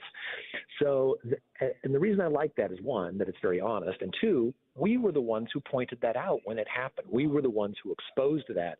And now that is being used by the community colleges to say, hey, you're forcing PSE not to be transparent about cost is making life hard on us, who gets funded by the state. So it is nice to see our work and our research being used internally by the government. I'll tell you something. I don't remember if I ever even told you this, which was after you guys exposed that, I filed a public disclosure request to find out who ordered who told who what. And I got back a 100-page PDR, and every single line of it was block redacted. And they cited attorney-client privilege because they didn't want to reveal what happened there. Yeah, it's remarkable. And the other thing about that being so ridiculous is one of the people who recommend that was supposed to represent the public. There's a person in the Attorney General's office whose job it is to represent the public and ratepayers in utility cases. That's the person who said hide the costs from the public.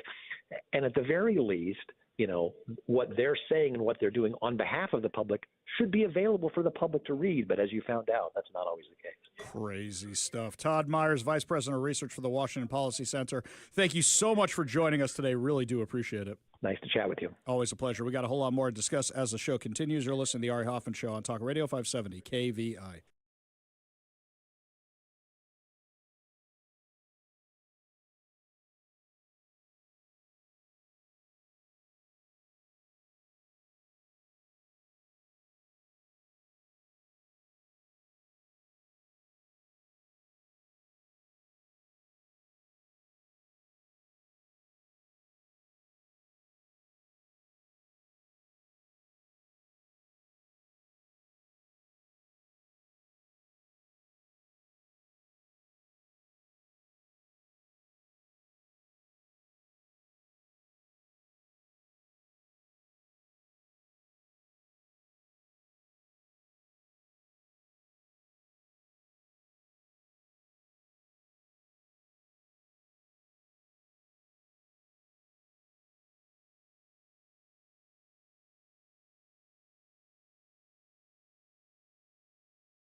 Welcome back to the Ari Hoffman Show. Just a reminder to download the KVI app because we're going to be having contests next week involving the app. You want to make sure you have it on your phone right now. Go download it in the App Store. Also, make sure you subscribe to our podcast on whatever your preferred podcast platform is. Remember, while you're there, to rate, subscribe, and share so that way you and your friends never miss a minute of the show. We go to the Warrior Injury Law studio line. Take a call from our friend Mario in Kent. Mario, what's up, man? Hey, Ari, I kind of laughed out really hard when you and Mike were discussing about the homelessness issue and all the money that they're requesting. And I was telling Mike, I laughed because I said, hey, Mike, do you really believe these people are ever going to solve the homelessness crisis? What are their buddies going to do? What are their buddies going to do for a living if they don't have that bread and butter being handed to them on a monthly basis? Exactly. You know the crazy thing is here, Mario? Imagine if you were a fixer, a troubleshooter, and you were known as the guy who could clean up or fix anything. For those of you who've seen the TV show Parks and Rec, when Rob Lowe and his buddy Ben show up, when the two of them show up, and they're just there to fix things, then you get a reputation as being able to fix things. So these people in Homeless Inc., they're not good at fixing anything. Instead, they're just like, I got this sweet gig. I make six figures. I make more than that. Why would I want to end it? My goal instead is to keep this job for the rest of my life, don't you think? Yeah, you know, Ari, and the other thing is, the question that I'll beckon you with the hardest is, have you ever seen anything that gets solved by throwing money at it? No, of course. Nothing that has ever been thrown. Like education is a perfect example. You know why education has failed? I will tell you, my friend, the basics, right? All you need to do is teach reading, writing, and arithmetic, and all the other subjects fall in place, you know? Back then, when I was a kid and when you were a kid, I don't know, because you were a lot younger than me, if you didn't pass, you will repeat grade, you know? There's a whole movie called Summer School all about it, man. We know what happens. Nobody wanted to end up in summer school.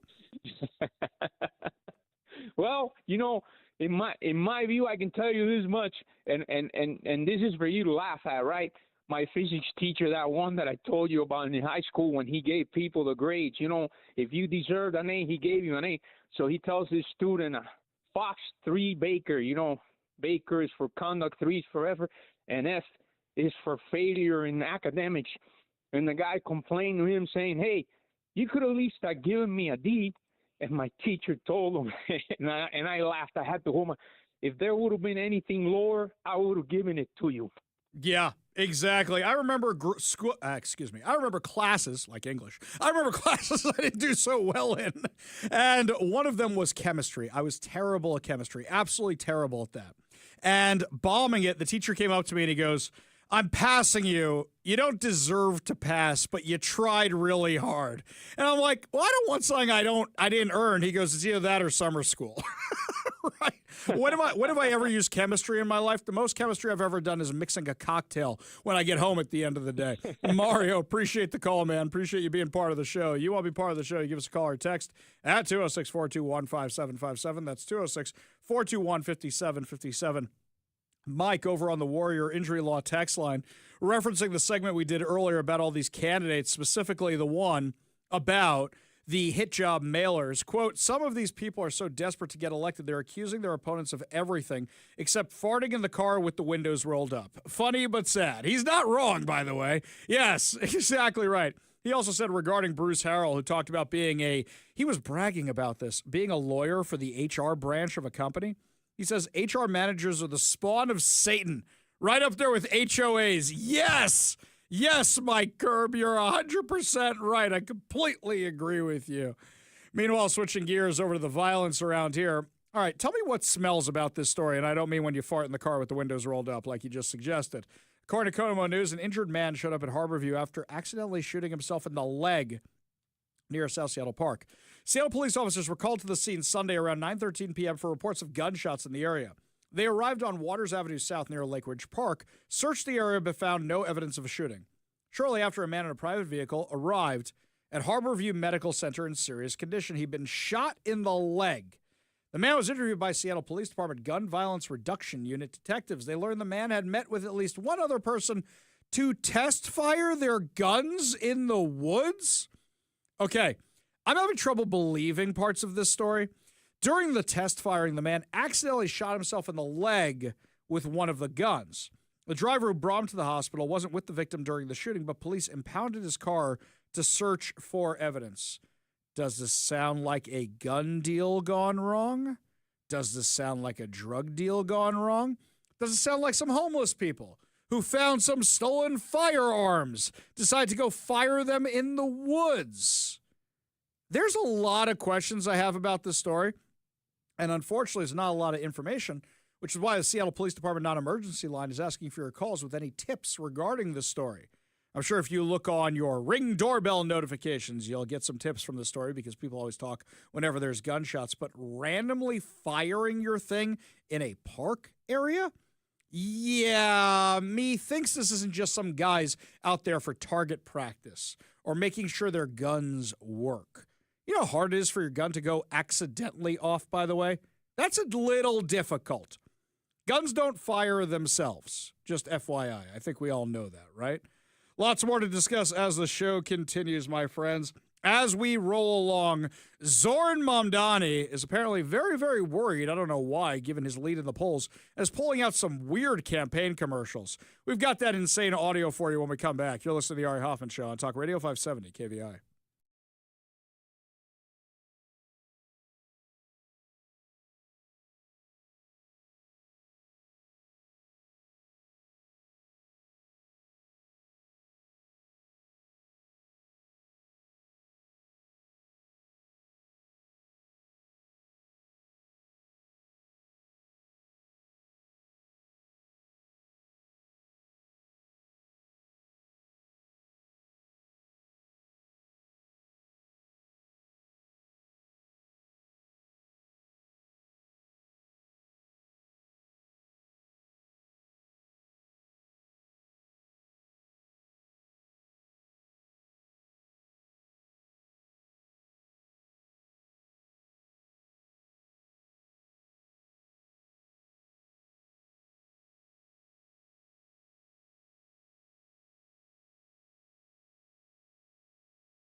Welcome to the Ari Hoffman Show on Talk Radio 570 KVI, your home for the politically homeless. Streaming live at KVI.com and the KVI app. If you want to be part of the most dangerous show on the airwaves, call or text the Warrior Injury Law Studio line at 206-421-5757. That's 206-421-5757. Coming up this hour, UW is in trouble again. And Kamala Harris, who we haven't heard from in a long time, has a new word salad and a special episode of Deep Thoughts with Kamala Harris. But before we get to any of that, I saw this commercial for Zoran Mamdani, and I thought it was a parody.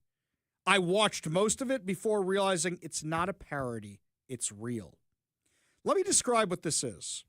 3 female rabbis, we'll get into that later, and 1 trans rabbi, so a former male who now identifies as female, talking about how much they love Zoran Mamdani in the middle of Midtown Manhattan. Actually, that looks like Wall Street area, Manhattan. Now, what's funny about this, tell me if you can figure out when the trans one makes their appearance in the video, because this person isn't fooling anybody. Hi, Rabbi. Hi, Rabbi. Hi, Rabbi. Hi, Rabbi. Hi, Rabbi. Hi. We're among the thousands of Jewish New Yorkers who've been out door knocking and phone banking to elect Zoran Mamdani. We're also rabbis. We know Zoran will fight to make our city affordable and safe for our families. Yeah, dude, you're not doing a good job. We all know what's happening here. Normally, in elections, people ask me the same question all the time, and Mike knows exactly what this question is. Ari, why did Jews vote for liberals? Why did Jews vote for socialists? Why did Jews vote for Democrats? Every single time. Except that's not actually true this time around. Do you remember months ago, there was a Quinnipiac poll? Oh, excuse me. There was this random poll, not a Quinnipiac poll. It was a random poll from somebody I never heard of that said over 60% of the Jews in New York were voting for Zoran Mamdani. And I said to myself, there's no way that's true. There's no way. This thing is made up. There's no way they actually surveyed Jews, because Jews are petrified this guy's going to win. And I've never seen efforts to get out the Jewish vote like I have seen now. There are organizations which are very sheltered, cloistered areas that are busing people to vote against Zoran Mamdani in the Jewish community. Well, a new Quinnipiac poll of Jewish voters in New York City is out. Quinnipiac, reliable polling company. 60% are voting for Cuomo. 12% are voting for Sliwa. Now, mind you, I was just in New York last week talking to a bunch of my Trump-loving, MAGA-supporting, MAGA hat-wearing friends, and they're like, we hate Cuomo's guts, but we can't have Mamdani. And I said, why aren't you voting for Sliwa then? And they said, because a vote for Sliwa is a vote for Mamdani. 72% of the Jewish vote in New York, according to Quinnipiac, is going against Mamdani. And before you say, well, Ari, that still means there's 20-some-odd percent. Only 16% for Mamdani. They're the ones who support this insanity, like this commercial here. And yes, there are some of them, but Jews really had a political awakening during the last election when they realized they couldn't vote for Kamala Harris.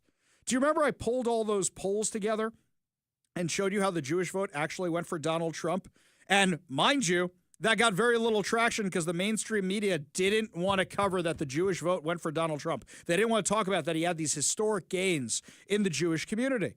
Well, guess what, my friends? Over 72% of the Jews in New York are voting for somebody other than the Democratic candidate because they are petrified of Zoran Mamdani. You just heard that nonsense rabbis video? Okay, that's not a thing. I don't know who any of these people are. You want to know how real Jewish humor is handling this? Eretz Nehaderet. You might remember them. I played them a lot after October 7th. They're Israel's Saturday Night Live. Very funny and way funnier than Saturday Night Live. They released a video yesterday too, which is a guy pretending to be Zoran Mamdani filming a campaign commercial. This is how Jews actually look at Zoran Mamdani. Hi, I'm Zoran Mamdani, candidate for mayor of New York City. To my Jewish friends and neighbors, shalom. Let me start by wishing you all a happy new year, or as you say in Hebrew, intifada tova. Cut! It's Shana Tova. You said intifada. I did? Yeah. Okay, let's do it again. Action. Hey, to all my Jewish New Yorkers, tonight we celebrate Rosh Hashanah with a festive family dinner and dance joyfully to the beloved song, Jihada, Nagil Jihada. Cut. I'm pretty sure it's Hava Nagila. Oh, of course. Action. I want to reassure you, I embrace all cultures. I love bagels, and I also love Hamas. Hummus. Hummus. Action. Dear Jewish friends, I promise you, I will fight anti-Semitism. I think about the Holocaust every day, that horrible time when Jews were transported by trains to the concentration camps. And it always reminds me of how my aunt stopped taking the train because she was afraid to go with a hijab after 9/11. What? Vote for me, and together we'll make New York City better and safer for Jews from Islamophobia. I'm Zoran Mamdani, and I approve this massacre. Message. Yeah, that's how normal people are looking at Zoran Mamdani. By the way, I don't know if you saw this crazy story. Did you hear that the guy from Ben & Jerry's who quit Ben & Jerry's because... I can't. The guy from Ben & Jerry's who quit Ben & Jerry's because they weren't anti-Israel enough, that guy, he's now trying to make a Palestine ice cream flavor, and he put out recommendations on social media. Now, before we get to how he got ratioed in the comments and how entertaining they are, do you remember this guy, the guy who did an interview with Vox about the situation in Israel years ago before October 7th? If you disagree with the Israeli government policy, why not just stop sales completely? Well, I disagree with the U.S. policy. We couldn't stop selling in the U.S. I think it's fine to be involved with a country, to be a citizen of a country, and to protest some of the country's actions. And that's essentially what we're doing in terms of Israel. We hugely support Israel's right to exist, but we are against a particular policy. You guys are big proponents of voting rights. Why do you still sell ice cream in Georgia? Texas, abortion bans. Why are you still selling there?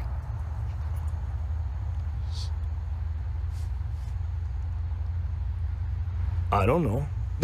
I mean, it's an interesting question. I don't know what that would accomplish. We're working on those issues of voting rights and I don't know. I think you ask a really good question, and I think I'd have to sit down and think about it for a bit. Yeah, the crusty old socialist doesn't even know what he's talking about. So he announces they're doing this pro-Palestinian ice cream flavor. I pulled some of my favorite memes out of the thread to read for you of ice cream flavors for Ben & Jerry's that people posted in response to this. Ben & Jerry's, from the river to the sorbet. Palestine melon hummus swirl. That was a good one. Capos and cream, I like that one. Kefir twist. From the river to the sea salt and caramel. That was a good one. Allahu snack bar. That was a good one too. I like that one. Rocket ripple. Minty fada. That was a good one. Appease mint. That was another good one here. Paraglide pistachio. Hamas terror misu. Rocky roadside bomb. Death by chocolate to infidels. I like that one. Cookies and jihad. These are all very, very good. Very, very clever. But at the end of the day, it's very, very scary what's happening in New York, which is why this is motivating so many people to vote. Now, Mamdani makes a lot of promises, and he's trying to use the left to insert his radical jihadi ideas. Think I'm kidding? The Persian Jewess who does good work over on social media has a comparison. Mamdani versus Khomeini. Different century, same lies. Don't forget, they used the lefties to push their revolution. And once they had power that they took using the lefties and the students, they imposed Sharia law. Khomeini and Mamdani both want free housing. Khomeini and Mamdani both proposed free buses and public transportation. Free utilities. Khomeini proposed Mamdani rent and utility forgiveness. Khomeini and Mamdani both free healthcare. Khomeini and Mamdani jobs for everybody. Khomeini free education. Mamdani free college and student debt cancellation. Khomeini cheap food for everybody. Mamdani government food programs for everybody. Khomeini justice for the oppressed. Mamdani justice for the oppressed. Khomeini blame the imperialists and the capitalists. Mamdani blames the imperialists, the capitalists, the colonizers, the landlords, and the Jews. Khomeini used radical ideology to mobilize the masses. Mamdani uses radical ideology to mobilize the masses. Khomeini demonized Israel and the West. Mamdani demonizes Zionists and Western imperialism.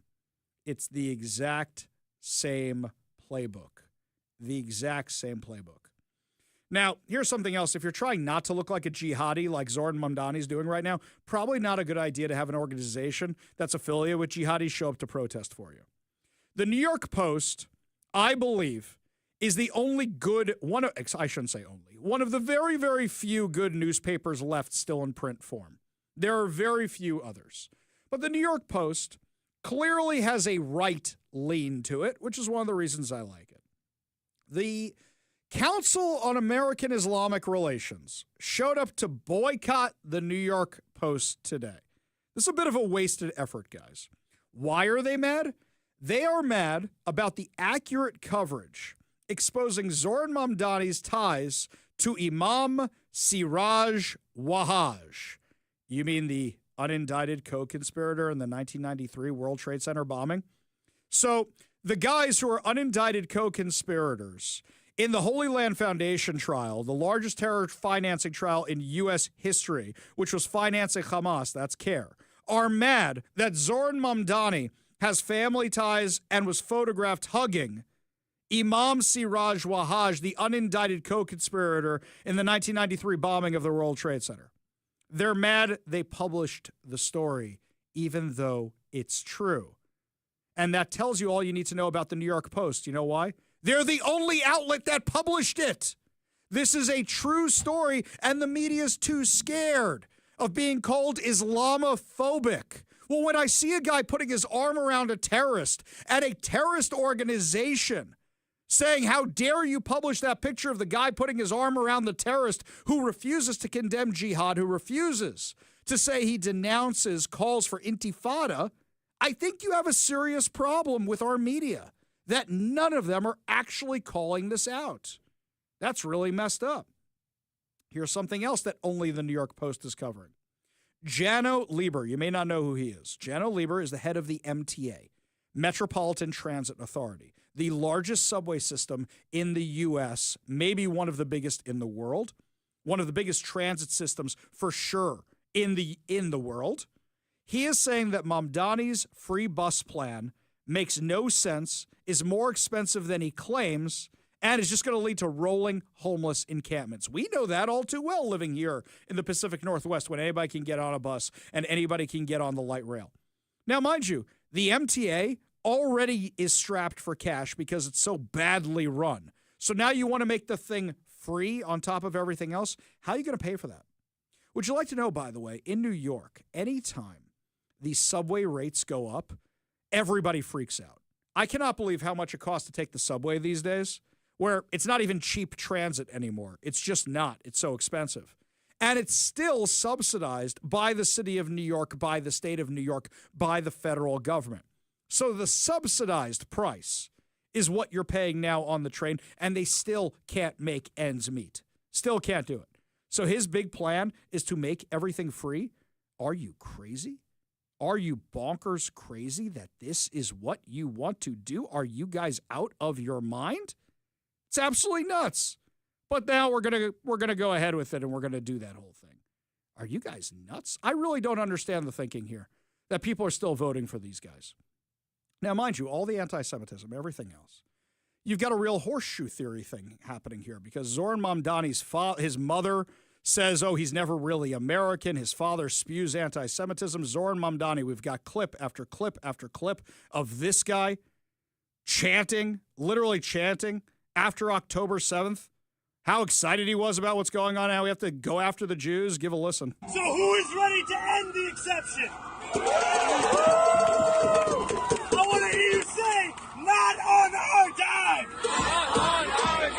Not on our dime! Yeah, this is a guy protesting against Israel and protesting against the non-existent genocide. This is a guy protesting the U.S. involvement. He's protesting Jews. You know, it doesn't sound that different from this guy on the right that's been making a lot of news, Nick Fuentes. Whether he chooses to confront me or not, whether he has dignity and honor or not, it's just a matter of time. My ideas are already there. I've already impregnated your organization. He's talking about Charlie Kirk and Turning Point USA. He doesn't like him because Turning Point USA is very pro-Israel. I took Turning Point USA and I f***ed it.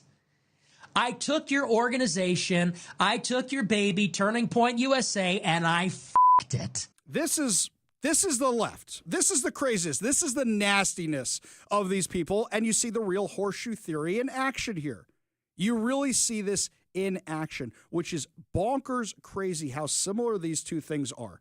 How you have the far left and the far right agreeing on how they hate Jews, how they hate Christians. I mean, you've got Zoran Mamdani wants to bring down America. You had Nick Fuentes saying he wanted to endorse Kamala Harris because he hated Donald Trump, and somehow this guy is considered right-wing? No. It's insane. Absolutely insane that this guy is about to be elected mayor of New York. That he's about to actually be in charge of the largest city in our country. Are you kidding me with this? And yet, you have Democrats lining up to endorse him. I have a little prediction on the shutdown, which I've been talking about all week. I think what's going to happen is the shutdown is going to be over on Wednesday after the election results. Why? The Democrats know they're losing, but they want to save a little face. And what they want to do is they want to be able to say, look at all the Democrat candidates who won. And you know what? Some of these socialists are going to win. I think Mamdani's going to win. It's scary. I think he's going to win. I think Katie Wilson has a good chance of winning. Somebody asked me the other day, who do you think wins, Bruce Harrell or Katie Wilson? I said, flip a coin. That's probably more accurate than any polls that are out there right now. And don't give me voter fraud, okay? They're all lefties voting in this one. I think there's going to be a few other socialist victories, and the Democrats are going to run around going, look, we won! We won! So we'll win at the ballot box, and we don't need to beat the Republicans because you should give us a bigger majority in 2026 so we can stop the Trump agenda. They are continuing the suffering literally because they want to be able to do that for the marketing. For the marketing. They have admitted they don't care they don't care that people are suffering, that they're using them as leverage for the shutdown. And they're happily embracing this guy, Zoran Mamdani, this known anti-Semite, this known jihadi, this communist. They're endorsing him for mayor of New York. Next week is going to be scary. Next week's going to be really, really scary. I'm not saying this is the most important election of our lifetime, but in New York, it might be. In New York, it might actually be that less than 25 years after September 11th, they're about to elect a guy like Zoran Mamdani. I'm concerned. Well, I guess Florida real estate brokers will be making a lot of money because of all the people who are about to leave New York. When we come back, my friends, deep thoughts. Kamala Harris, she does an interview and gives us her latest word salad. But before we get to any of that, Todd Herman's Daily Thoughtcast right now on the Ari Hoffman Show.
Welcome back to the Ari Hoffman Show. Just a reminder to download the KVI app and, of course, subscribe to us on whatever your preferred podcast platform is. Remember, while you're there, to rate, subscribe, and share so that way you and your friends never miss a minute of the show.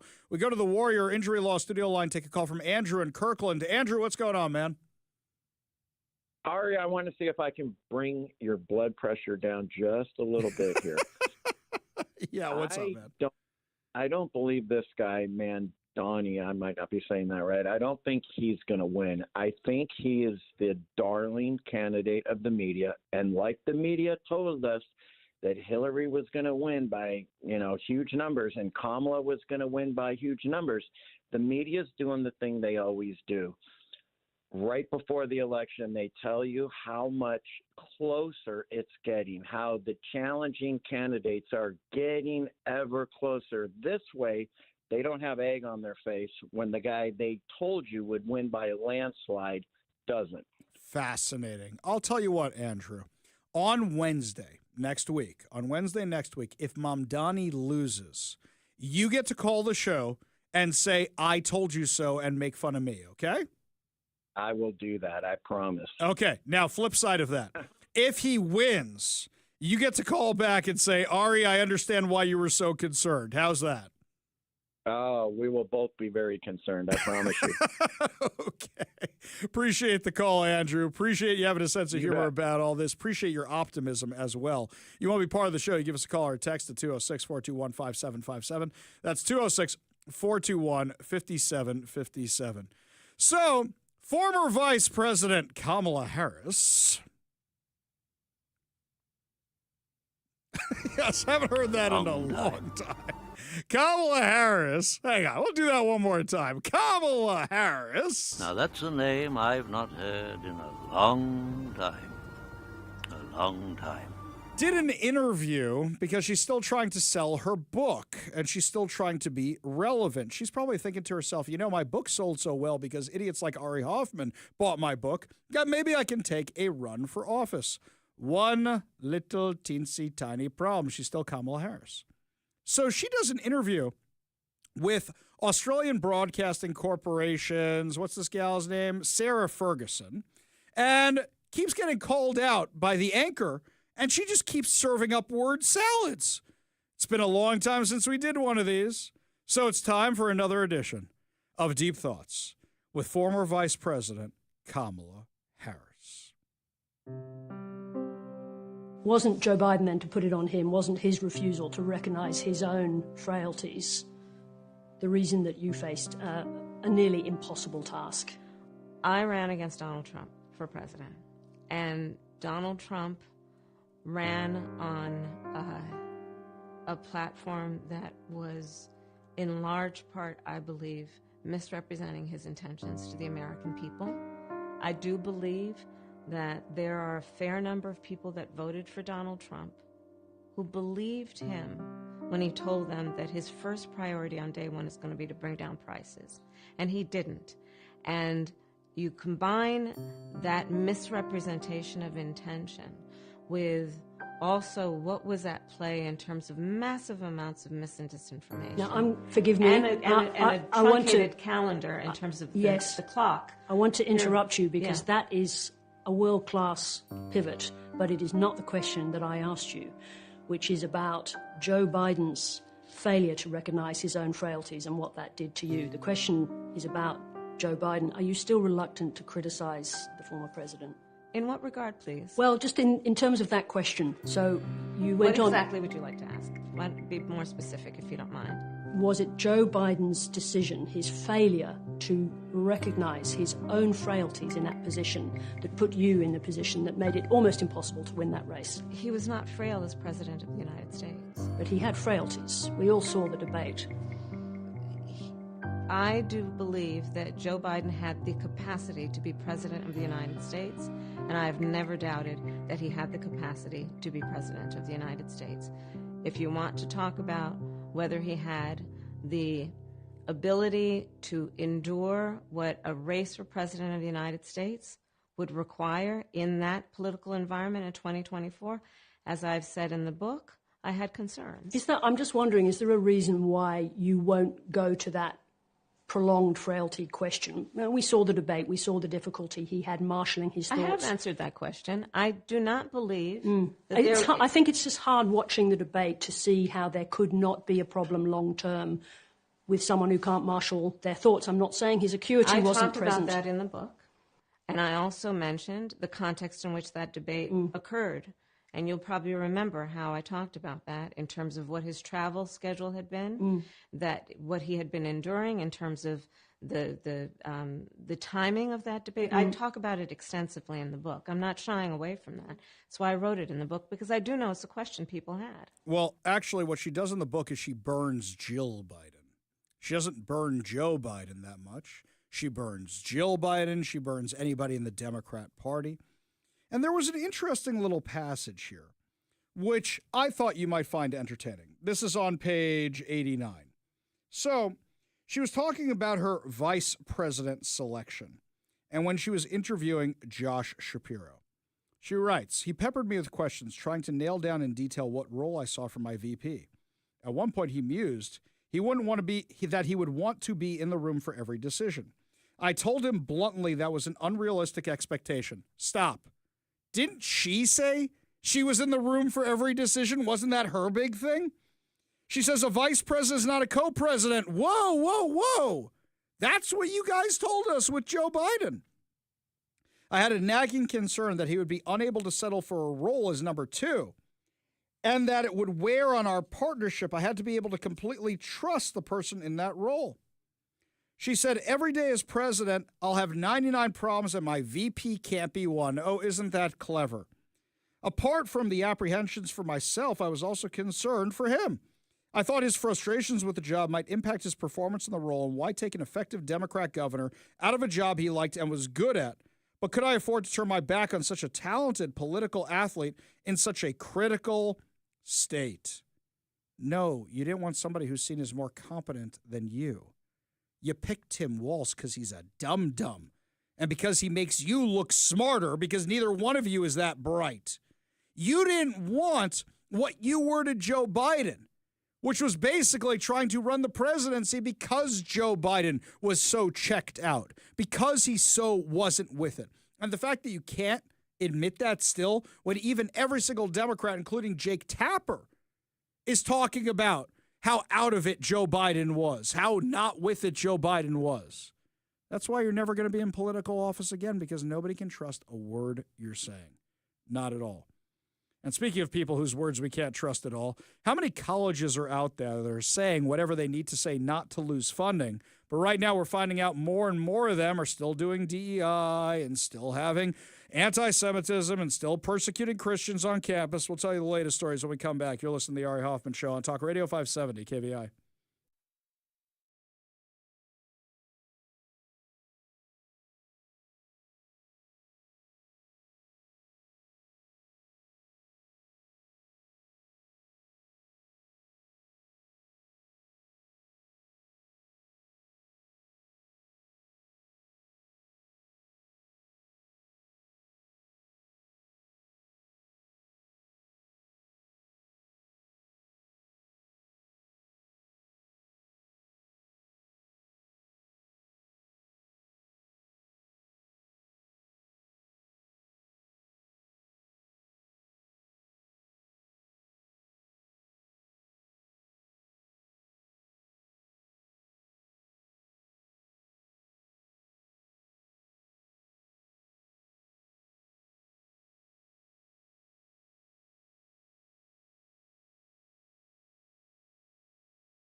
This Jewish alumni where critical thinking is still on the syllabus.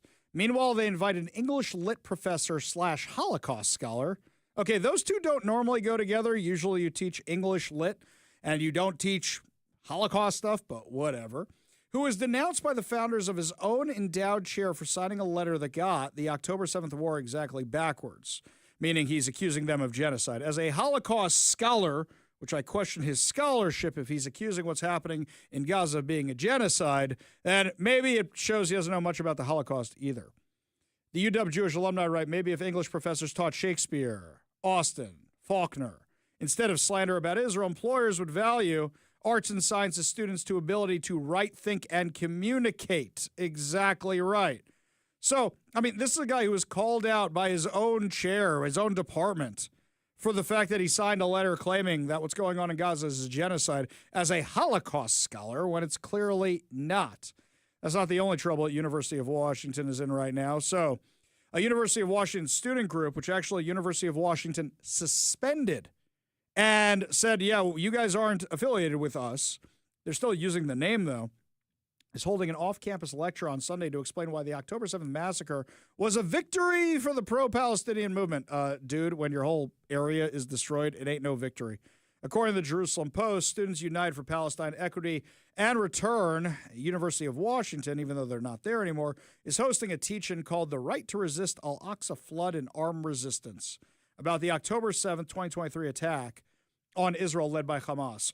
So you guys are glorifying this? You guys are glorifying the murder of over 1,200 people, the maiming of thousands of others, the rape, the execution, the kidnapping of 250 people? Quote, why do we commemorate the Al-Aqsa flood as a victory for Palestine's struggle and resistance? How can we continue to support the Palestinian struggle and resistance through changing conditions on the ground in Palestine or our area? Join us, learn together, and discuss, which shows you they're trying to undermine the peace process. The peace process calls for Hamas to disarm. These guys are supporting it. They're supporting the Al-Aqsa Flood, which was the name of the operation on October 7th, and the resistance, which is the Hamas-type people. This is happening in America, my friends. This is not happening somewhere else. The October 19th Instagram post was made in collaboration with Tariq El Tahir, who's a youth wing, which is the youth wing of Masar Badil Palestinian Alternative Revolutionary Path, which is closely linked to the Samidun Palestinian Prisoner Solidarity Network, which was sanctioned last October by the U.S.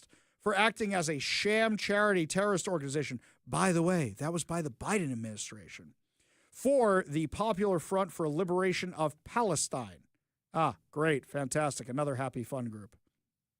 In a Tariq El Tahir video with Samidun, they shared on Thursday by Super UW, Charlotte Cates, who's one of their coordinators, acknowledges that Samidun was part of the same political project that bears the name Masar Badil Group, led by her husband, Khaled Barkat.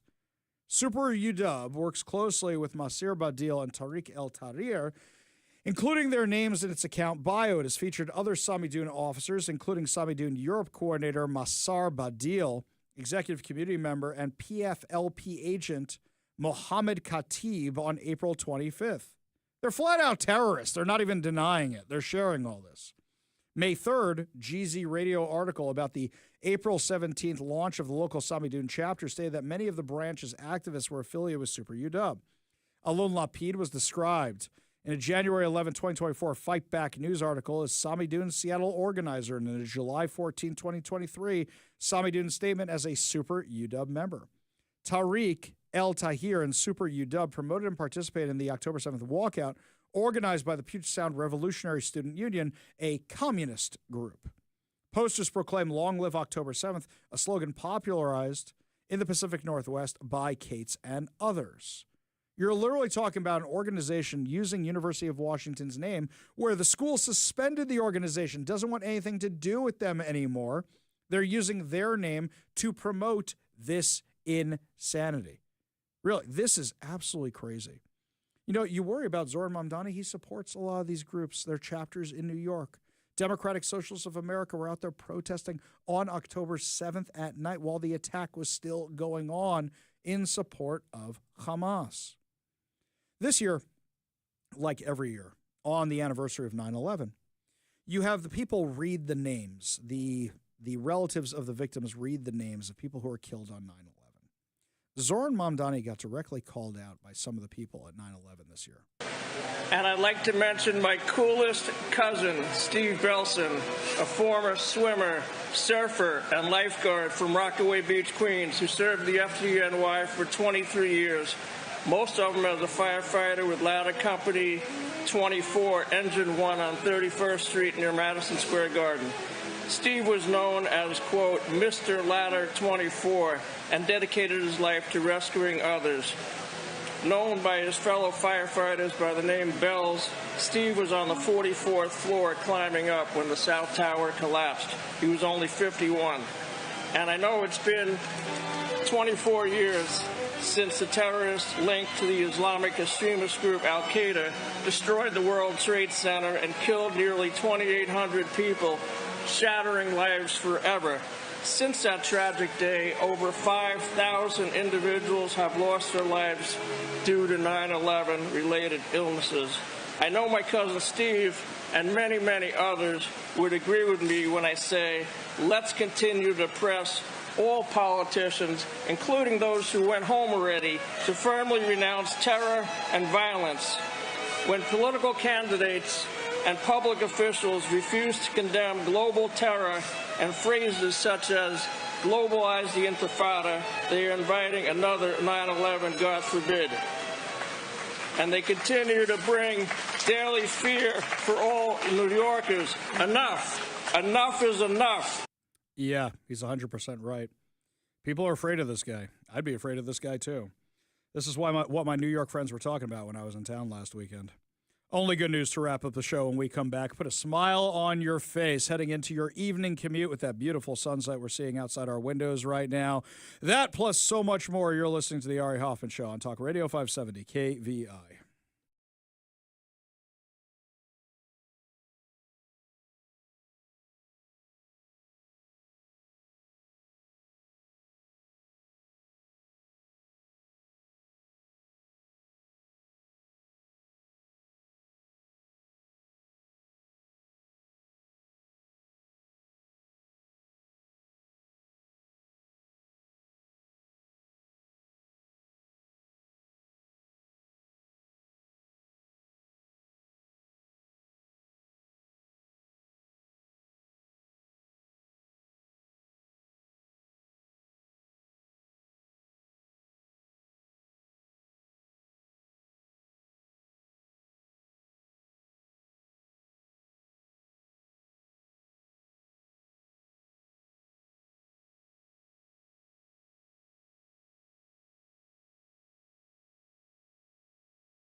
It is time to feel good as we wrap up another amazing episode of the Ari Hoffman Show right here on Talk Radio 570 KVI. And before we get to our good news giveaway, got some good news headlines for you, my friends. So, right here, with the World Series, as long as the Blue Jays lose, I'll be happy, but I don't know how likely that's going to be. So at least we got some good news for our hometown Cal Raleigh. Holy cow, can't speak English at the end of the show today. Named the MLBPA Player of the Year and AL Outstanding Player. Mariners star catcher Cal Raleigh, according to Como News, has been named the Players' Choice Award winner for the Player of the Year and American League Outstanding Player by Major League Baseball Players Association. Quote, since 1992, the Players' Choice Awards have honored outstanding on and off the field performances and are voted on by the players, said the Mariners in a statement. The Big Dumper, is the first Mariner ever to win the overall award and become the fourth Mariner to take home the AL award, joining Ken Griffey Jr., Ichiro Suzuki, and two-time winner Alex Rodriguez. Yeah, that's, I wouldn't quote that one there. Raleigh also won the Sporting News Player of the Year award last week, giving him wins on what the Mariners described as two of the most prestigious awards voted on by his peers. Raleigh enjoyed an incredible season, slugging 60 home runs, winning the Home Run Derby in July, and leading the Mariners to their first AL West title since 2001. The Mariners' historic season ended in heartbreak with a 4-3 loss to the Toronto Blue Jays in Game 7 of the ALCS. Yeah, just had to bring that one up, Como News. Meanwhile, with Halloween coming up tomorrow, M&M's is bringing back the Halloween Rescue Squad for its third consecutive year, alleviating some homeowners from the scary prospect of an empty candy bowl on October 31st. According to King 5, Mars, the confectionery company behind the candy treats, is offering free candy refills on Halloween as part of a partnership with GoPuff Delivery. The delivery company operates in hundreds of cities across the U.S., meaning Americans in urban or suburban communities will likely be able to take advantage of the free treats.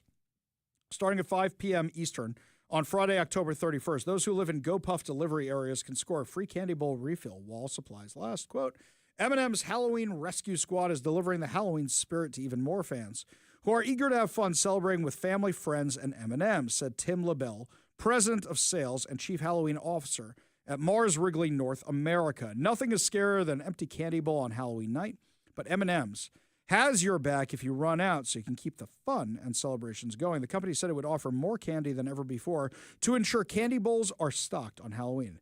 M&M's is also partnering with Jersey Shore alum Nicole Snooki Polizzi. Holy cow. Now that's a name I've not heard in a long time. A long time. For what they call the biggest Halloween in years. Quote, Halloween is falling on a Friday and for the first time in more than a decade, which means more celebrations, more trick-or-treaters, and more fun, the brand said in a press release. Aside from the M&Ms, Mars produces popular candies such as Skittles, Twix, and Milky Way bars. They launched the Halloween Rescue Squad in 2023. To request a free candy refill, head on over to HalloweenRescueSquad.com and click Learn More. Submit your request for a candy refill while supplies last. The order should arrive straight to your door in under an hour, according to the site. Mike, I think we need a candy rescue here, don't we? Yeah. Well, that's better than DoorDash. Goodness. Exactly. An hour they can get the candy out over here? That's good stuff. Meanwhile, we'd have to tell them where we're at, though. Oh, that's true. Do we really want to give them the address? I don't know about that. Yeah. Exactly. How about no? Exactly. Don't want to do that. Something else here. Now that Halloween is almost upon us, time to start thinking about Thanksgiving. And with Thanksgiving less than a month away, a Portland-based ice cream maker, Salt and Straw, is celebrating a few weeks early with a series of flavors inspired by the upcoming holiday. This is according to Fox 13. By the way, this is a terrible idea. Jones Soda years ago did Hanukkah-flavored drinks, and they were atrocious. They were abysmal. They were horrible. In fact, they asked the youth organization I did, they said, we love your website. Can we get some pictures of you guys doing some Jewish ritual stuff for the bottles? And I made a deal with them. I said, we'll do a whole photo shoot for you guys, but I want some stuff for some PR. I got the kids in the sweatshirts with the logo. They photoshopped out the logo, and I got no bottles. Damn you, Jones Soda. Screwed me out of it. Yeah, the Hanukkah Gelt was especially terrible. The flavors were awful. The potato latkes, which are basically hash browns, disgusting. It was all awful. All awful. So beware of these Thanksgiving flavored ones. Starting Saturday, Salt and Straw will offer its 5-course Thanksgiving series, which reimagines the holiday flavors as a 5-course feast. The Thanksgiving series was created by head ice cream maker and co-founder Tyler Malick. Parker House rolls with salted buttercream. Turkey stuffing and cranberry sauce. I don't want this in an ice cream flavor because I love stuffing, not my ice cream. Maple squash with pomegranate? I don't know. Pumpkin me tiramisu. Okay, that one I could get on board with. And cranberry orange sorbet. That might not be so bad. Some of those other ones sound disgusting. Absolutely disgusting.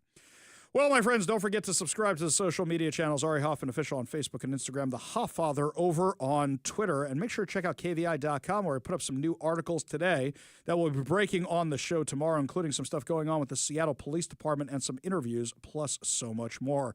That's going to do it for us today, but we'll be back tomorrow with more insane stories, more exciting guests, and, of course, more giveaways. You've been listening to The Ari Hoffman Show on Talk Radio 570 KVI.